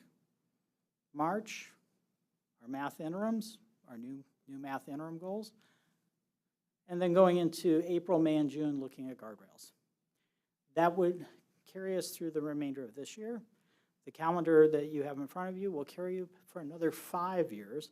You'll see that the other things are positioned within that calendar, including reporting back on the progress on our portrait-ready instruction in the early fall in August, and talking about our equitable resource allocation model in December, aligned to a budget cycle as well. So you'll see that, again, the calendar covers every month that the board is in session, distributes this across, and clusters things in a way that I think is a little more sensible than what we've been doing in the past. So again, this is the proposal at this point in time. You have that to look at, and we will come back for an adoption of this, hopefully, in the near future. So what questions might you have? Member Beckerly. I think this looks great and it makes a lot of sense, and I can tell that there's been a lot of thought going into it, and that's all really great. Questions, observations, thoughts. Recalibrating and starting, 5 years from now makes a lot of sense on a lot of fronts. New superintendent, I totally support all of that. What we are going to have to anticipate, though, and this is to my colleagues, is that the SMART goal has to be attainable, but also require a change in adult behavior. So we should all, anticipate some tense discussion about that and make sure we're really prepared to understand what that sweet spot is, because that's really the difference between changing student outcomes and not. So it's just sort of a, yes, this all makes sense, but we're going to go back to that. Is this the right target? Are we asking enough? Are we not at too much? Too much and everybody ignores it because it's not achievable. Too little and student outcomes don't change. So I'm just highlighting that. Second thing is that I am very interested in maybe some, I don't know how to approach this, but this moving of the portrait from goal to guardrail makes a lot of sense to me. It's still going to be tricky. And I think probably we should have some structure, opportunity, mechanism in place to start talking about that before December or whenever it's on the calendar, to identify whether we're on track or not, because the way it works in the structure of the model is that the interims are a way that the superintendent shows her, or his, but her in our case, understanding of what we mean by portrait-ready graduates. And so finding out if we're aligned in our understanding of what we mean and how we understand whether we've communicated what we expect by how the administration proposes to measure it. So sooner rather than later, starting that communication, that conversation, I guess, is what I'm asking. And I don't know how to do that, but I think we should make sure we're doing that sooner rather than later, because that's something that, quite honestly, we haven't made much progress on since the beginning. And it really is important to us, so we can't continue to not reach agreement and alignment on that. But other than that, I think it makes sense. And Thank you. Board Member Cole. Thank you. I'll be very quick. Thank you so much for the presentation. There's a portion of it that seems a little familiar because we adopted, it's almost like we used this year as kind of a litmus test for a lot of the things that you reported out over the season. So I appreciate seeing how this is all coming together. I think it's good for us in the sense that it strengthens our fidelity, so to speak, to the governance model that we adopted. So it actually has us speaking 50% or more of the time about our actual academic space and our work. So I appreciate that. In closing, and I think I'll piggyback on that conversation, that comment about adults' behavior changing so that student outcomes change. I would definitely like for us to very seriously consider moving forward in the future. In January, by January, God willing, a new committee that is academic focused so that we actually are working towards those aims, inclusive with folks who are academic experts as well, outside of our space and within our space, to keep us on track as well. I think that's super important for us. So thank you for this. I look forward to the work that convenes. Yeah, we continue to learn out loud here. Vice President Vera. Thank you, President Adair. Thank you for this presentation. My question is just relating to how we plan to explain this to our community, you know, in terms of all of these different changes. Like, will there be something that will highlight the communication strategy as to how we're making sure our parents, our students, people in our buildings understand what it is that we're measuring, what the changes will look like in bite-sized components? Yes, first and foremost, I think we have to get past the what. And so the recalibration and looking at what that will look like across the next 5 years. And then there is really an opportunity then to talk about communication. I think that's part of why it's so important to make sure there's an alignment to the strategic plan, because really this should set the ground for telling the story about our progress and the things that we're doing to intentionally try to impact student outcomes. So I do believe that a communication plan around this will be incredibly important. There are some parts of this that are stable for our system. So looking at early literacy isn't changing. That's a goal. Our elementary schools are continuing to look at that, and I think they're happy to have that stability. our middle schools had a bit of a heads up. Hey, we're going to look at math. Last year when we got together with middle schools to talk about school progress plan, we talked about math because we could see that it was critical for them moving forward. In our high schools, matriculation is going to be the conversation. So for our schools and our teachers, a lot of this should be very familiar. The focus on student growth and accelerating student growth is unchanged. The focus of improving school climate, so students want to be in school, feel that school is a place where they belong and help serve their needs as they move forward, unchanged. So what that looks like in terms of expectations of progress over time, that's where I think the conversation will be. And in some cases, we may realign or look at different metrics to tell that story that are very much aligned to what we're doing. So again, I think we're heading in a direction that should have greater coherence, building upon what we've learned already, and extending and improving in places where there were gaps. Yeah. And thank you for that. I just think it's critically important that every step along the way that we're educating our families, we're educating our partners, because a big part of what, I constantly hear is we don't know what you're doing. Or we don't, we hear the presentations and all of this, but what does this mean? And so just being able to have more conversation opportunities that families and community partners have a clear understanding as to what the district is doing specifically in these areas. So thank you. Thank you, Vice President Vera. I would just like to name that this monitoring calendar is a step in that direction, because it provides the transparency for our board, our district, and our community so that they know these are the goals that we've set, and this is when they can expect to hear an official report on our progress at the board meeting. So it's not a guessing game. It removes the wondering and the questions about when our community will receive updates on those goals. But I also hear the push to make sure that we, the board, the administration, continue to make sure that we are educating our community about our governance model. And a huge component of SOFG, Student Outcomes Focused Governance, speaks to community engagement. It speaks to the way the board engages with the community, the way the administration can make, shares information with the community. But this calendar really speaks to the transparency. So it's not I wonder when we're going to hear about this, this goal or this metric or an update. And this work is directly aligned to our goals and our outcomes on our report card. We are being proactive. We are not waiting until we receive a report card from the state in October to find out how our students are performing.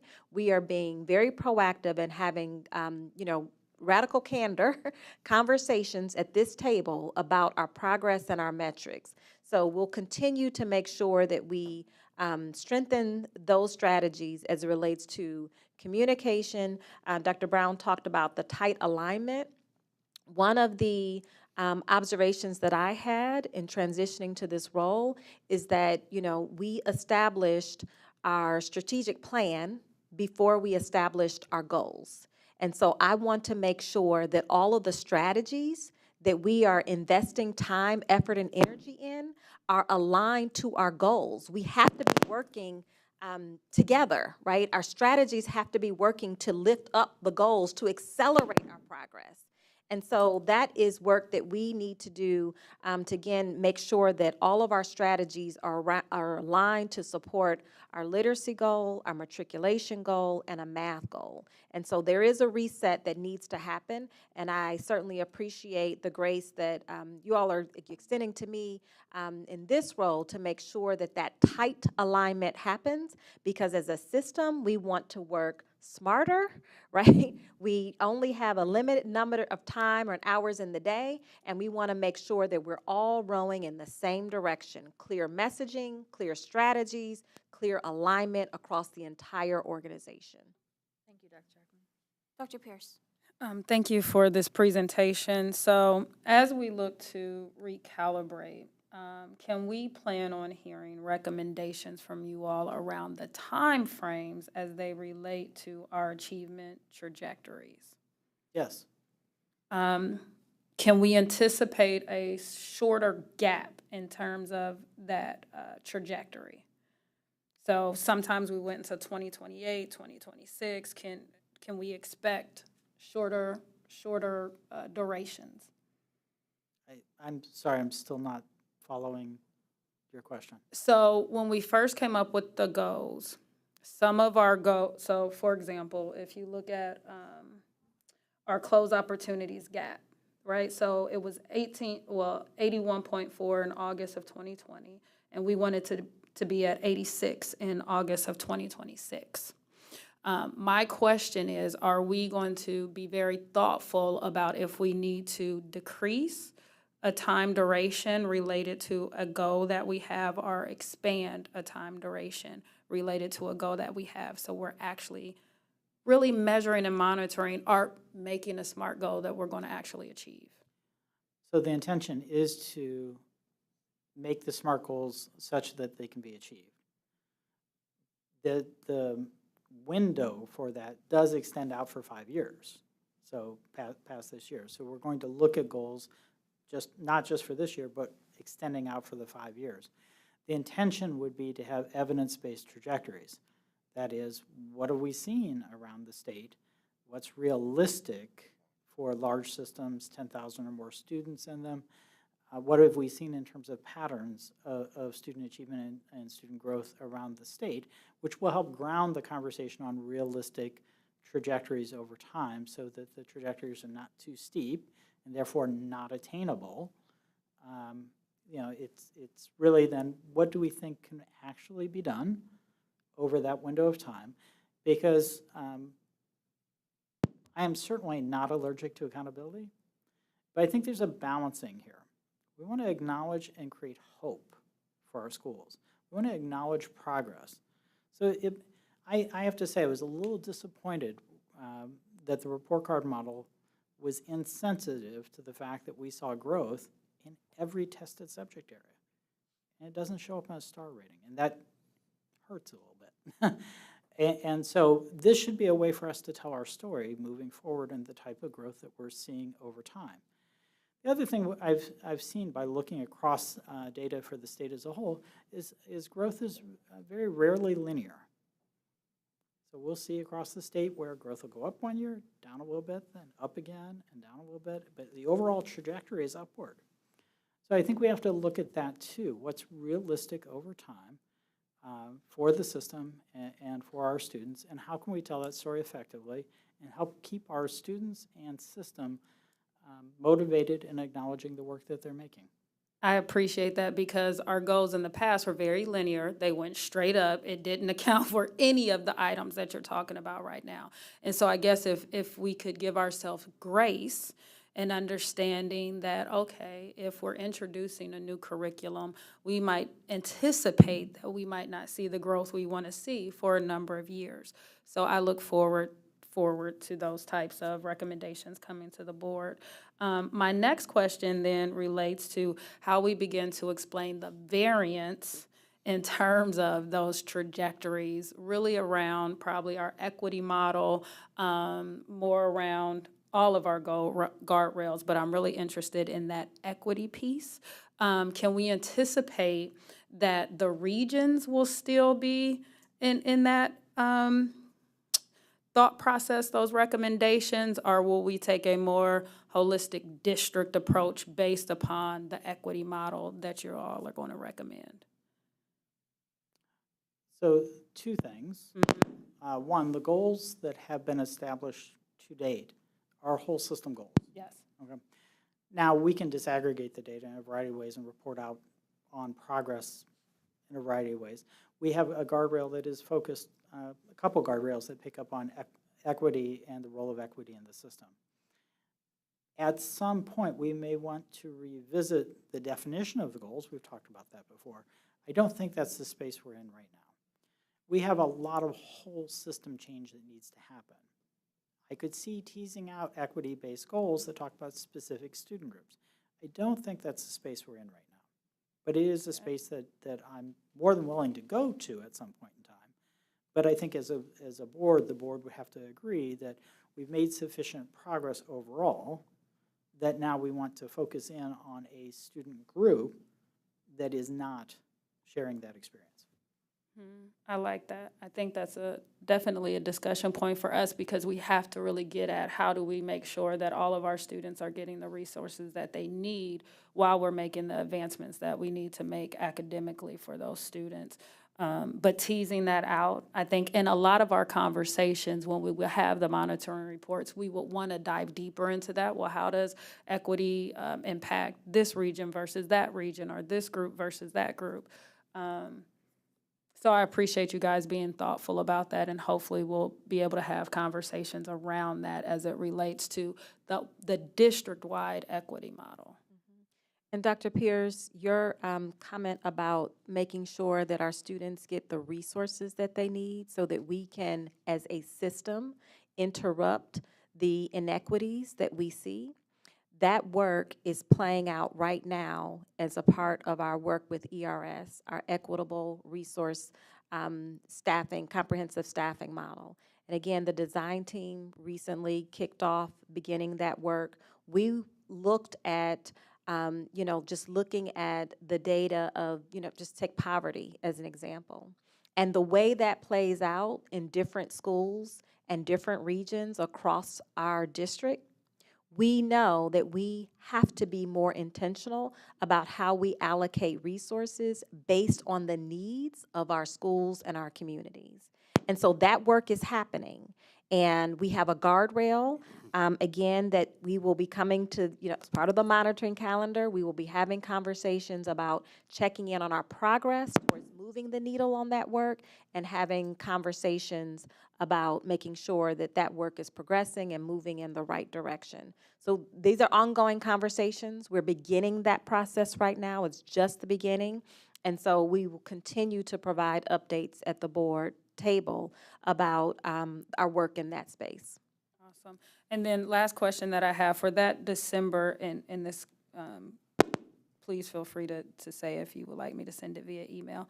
But that calendar proposed that we have for December with the alignment and baseline measures, would it be possible, colleagues, if we could add an element that Dr. Chapman and her team could actually present a draft report to us that December? Because I think that's where a lot of our conversation landed in last time. Like, what are those theories of change that we're looking for? What, how are they explaining what they're going to do differently versus how they're doing it now? So if we could do that in December, just so Dr. Chapman and the team have an idea of what the report needs to look like before they come in January and present that first report to us. Thank you. Oh, I suggested it. That everybody else is quiet. I think that's fine, yeah. Because we continue to learn out loud in this space, like, Dr. Brown says all the time. And it's really, this work has been really great. And I think taking a step back and making the framework our own so that we can really make that strategic alignment from, the top to the classroom is incredibly important. So thank you, team, because I know this has taken a lot. And it's been a challenge. And so I think I'm really happy with the products that I'm seeing out of this. And the board will obviously digest. We're just looking at it, and we will vote on it in an upcoming meeting. I did want to ask technically, because I know we did discuss this. We had discussed for adding to the calendar itself various topics that we just knew we needed to talk about annually so that the community understood. We would talk about transportation in this month, or we would talk about gifted programming in this month. Certain topics that, you as the superintendent determine that the board needs regular briefings on, to also calendar those, as well as you mentioned the report card. I didn't really see that on here because I don't think we have an actual column for it, and I thought we had talked about that, and so wondering if it was just your recommendation to leave that off, or we don't want that We're thinking about Okay, that. we're still So I want you to know that the board monitoring calendar, again, as a part of our model, these are the goals and guardrails. This sets the base for when we will be having these conversations. Another version of this calendar, certainly we would include, school opening, right? We spent time at the June meeting, August meeting, September meeting, providing key updates on school opening. So once these dates are solidified, this is the major work of the board, right, and the district, focusing on student outcomes. Everything else will fall into place. And we also want to note that this will also guide how we spend our time at the cabinet level and at the district level. We know that we're having the board conversation on this date, so that means we have to have another calendar when we're having conversations internally. So this is probably like the anchor for setting the benchmarks for calendaring lots of other meetings and lots of other important conversations. I like that recommendation, if I can say, Dr. Chat. I like keeping them separate like that. Just, a way to continue that transparency so the community understands when to expect a conversation. Absolutely. Board Member Beckerly, very quickly. This is the work of the board, and that's probably the best argument for keeping it separate. Those other things that we're talking about may be inappropriate to have on a calendar and a fixed time and all that, and I think that's fine. I would just suggest that let's be really thoughtful about these updates. And if we do them, if we do transportation once a year, if we do, I think that part of the shift, as we're focusing on what board work really is and trying to distinguish that from how we've always done it, so to speak, is that, we're a little addicted to updates and reports, right? And I'm not sure that that's really board work. And there's other ways, which isn't to say we shouldn't be updated, but that's not necessarily board work. So some of this stuff that you're talking about could be a community information session where the board comes and the community comes and we all hear about it, and it's not a board meeting. And that's, I think, something to get, to distinguish as part of this at work too. And there are other ways to provide those updates. So for example, I've received lots of questions from board members wanting to know an update on where we are with restorative practices and student-led restorative practices. So internally, we've worked on an official report that provides that update. We can also pair that with a video message so that everyone can see that.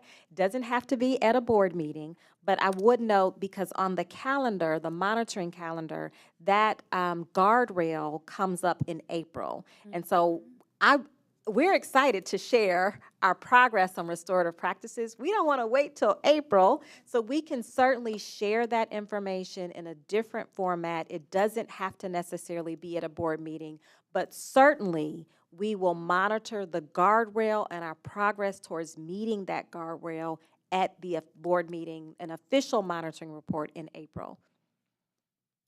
Thank you. All right. Anything else this evening, Dr. Chapman? No, that concludes my report for this evening. Thank you. Thank you, Dr. Brown. Thank you, Dr. Brown. All right, we're going to head over to the Internal Auditor's Office. Hello, Auditor O'Connor. How are you this evening? There, I'm doing good. No report from internal audits this evening. Thank you. And Treasurer Vanover? Thank you. I have no formal report. I just want to remind everybody we do have FAC next Wednesday, and we have officially moved the time back to 5 o'clock to try to accommodate committee members' abilities to get there, and accommodate schedules. So the one thing I will point out about FAC is we will be discussing the forecast presentation, which will be brought to the board in November. Thank you. All right, we're going to move to item 8. Item 8 consists of a lot of notices for reemployment of retired employees. So 8.1 is the notice of public hearing on reemployment of retired employee Andrew Burnham. Pursuant to Ohio Revised Code, Section 3309.345, the Columbus Board of Education gives notice that Andrew Burnham, currently a building substitute teacher who retired from Columbus City Schools as a teacher effective June 4th, 2021 is seeking employment with the Columbus City Schools as teacher effective December 6, 2023. The board will hold a public hearing on December 5th, 2023 at 6 p.m. in the boardroom at 3700 Columbus, Ohio on the issue of this reemployment. Item 8.2, notice of public hearing on reemployment of retired employee Marsha Conley pursuant to Ohio Revised Code Section 3309.345. The Columbus Board of Education gives notice that Marsha Conley, currently a building substitute teacher who retired from the Columbus City Schools as a teacher effective May 31st, 2012, is seeking employment with the Columbus City Schools as a teacher effective December 6th, 2023. The board will hold a public hearing on December 5th, 2023 at 6 p.m. in the boardroom at 3700 South High Street, Columbus, Ohio on the issue of this reemployment. Item 8.3, notice of public hearing on reemployment of retired employee Alice Merlin.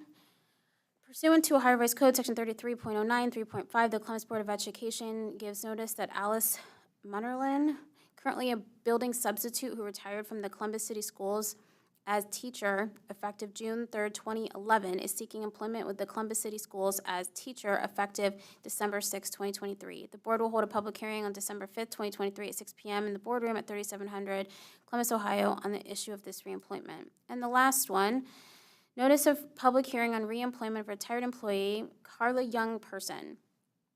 Pursuant to Ohio Revised Code Section 3309.345, the Columbus Board of Education gives notice that Carla Young Person, currently a building substitute teacher who retired from the Columbus City Schools as a teacher effective January 23rd, 2020, is seeking employment with the Columbus City Schools as teacher effective December 6, 2023. The board will hold a public hearing on December 5th, 2023 at 6 p.m. in the boardroom at 3700 Columbus, Ohio on the issue of this reemployment. Thank you. All right, item 9, public hearing on reemployment of a retired employee. Public hearing on reemployment of Kelly Mindenhoff. This is a hearing. No one has signed up for this hearing, so the hearing is closed. Okay, down to our consent agenda. Tonight's consent agenda consists of items 11.1 to 26.1. Are there any items a board member would like to remove for separate consideration? Seeing none, is there a motion? So Motion. moved. There's been a motion and a second. Are there any items a member would like to discuss? Madam President, item 19.3.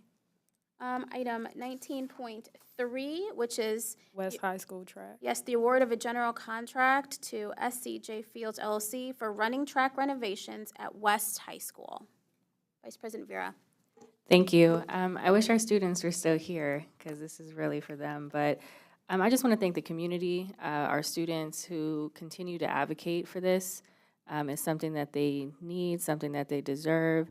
And I'm just really grateful for this board and administration that has been working hard and advocating to be able to provide West High School with the track that they deserve.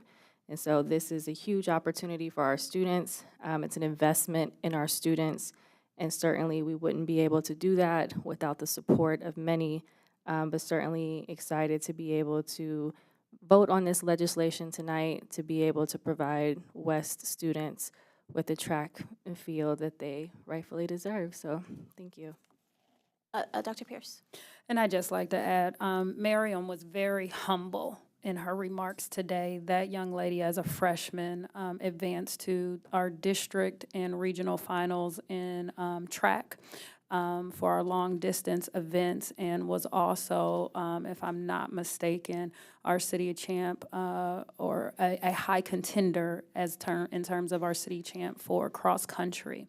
And so she was able to achieve those things because she had the support of her coaches and her family. And so I want to echo the words of Vice President Vera in terms of the students being able to come this morning and advocate for their school and for their track, but also want to point out that those students, including Miriam and her mother, have been advocating a full year. They came to our office hours last year when we had our board meeting at West High School specifically to talk about this. And so definitely, again, want to thank Dr. Klein and her team for working with them this whole year to make sure that we could move forward with today's legislation and vote. But I also want to challenge our team, our community. We know that a number of our facilities need repair and need improvement. And so I would like to, again, request that as a board, we have an athletic audit. We really go through an athletic report so we can really start to look at the state of our facilities as it relates to not just buildings, practice fields, equipment that is in them, equipment that is being used for our teams, uniforms for our teams, budgets that are going to not just coaching staff, but budgets that are going to provide those uniforms as well as the equipment. I have the great pleasure of being a parent at Whetstone. And when I say my students don't have to worry about their warm-ups or what their uniforms will look at, because we have great athletic boosters, and we do go after parents and say, hey, you have to pay a little extra for this, and we want to do team pictures, and we want to do that. We have a community that supports our students being able to do that. But when I was a student at Beechcroft, I didn't have that. My mom couldn't afford that. And so we need to do whatever we can to make sure that all of our kids have those resources and opportunities. So again, I would just request that we as a board look at our athletics, facilities, equipment, and all of those things so all of our students have the resources they need. Thank you for those comments. That's exactly part of the work that the superintendent brought forward around the equitable allocation resources and the equity work that we've been all working on, and it is so critical. So thank you for lifting that, Dr. Pierce, and highlighting that program. Any other comments about the West track? Okay. Any other pieces of legislation to discuss? Seeing none, please call the roll. Ms. Beckerly? Yes. Mr. Brown? Yes. Mr. Cole? Yes. Dr. Pierce? With the exception of 17.1, which I'm voting no, and that relates to the WCBE membership, yes to everything else. Ms. Reyes? Yes. Vice President Vera? Yes. President Adair? Yes.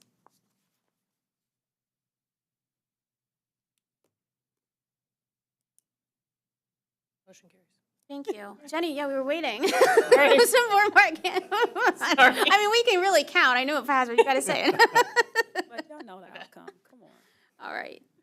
Thank you, everyone. We do not have an executive session tonight. I know the board members and everyone is very excited about that. So the last thing we will need is a motion to adjourn. Motion to adjourn. Second. Second. Thank you. We are adjourned.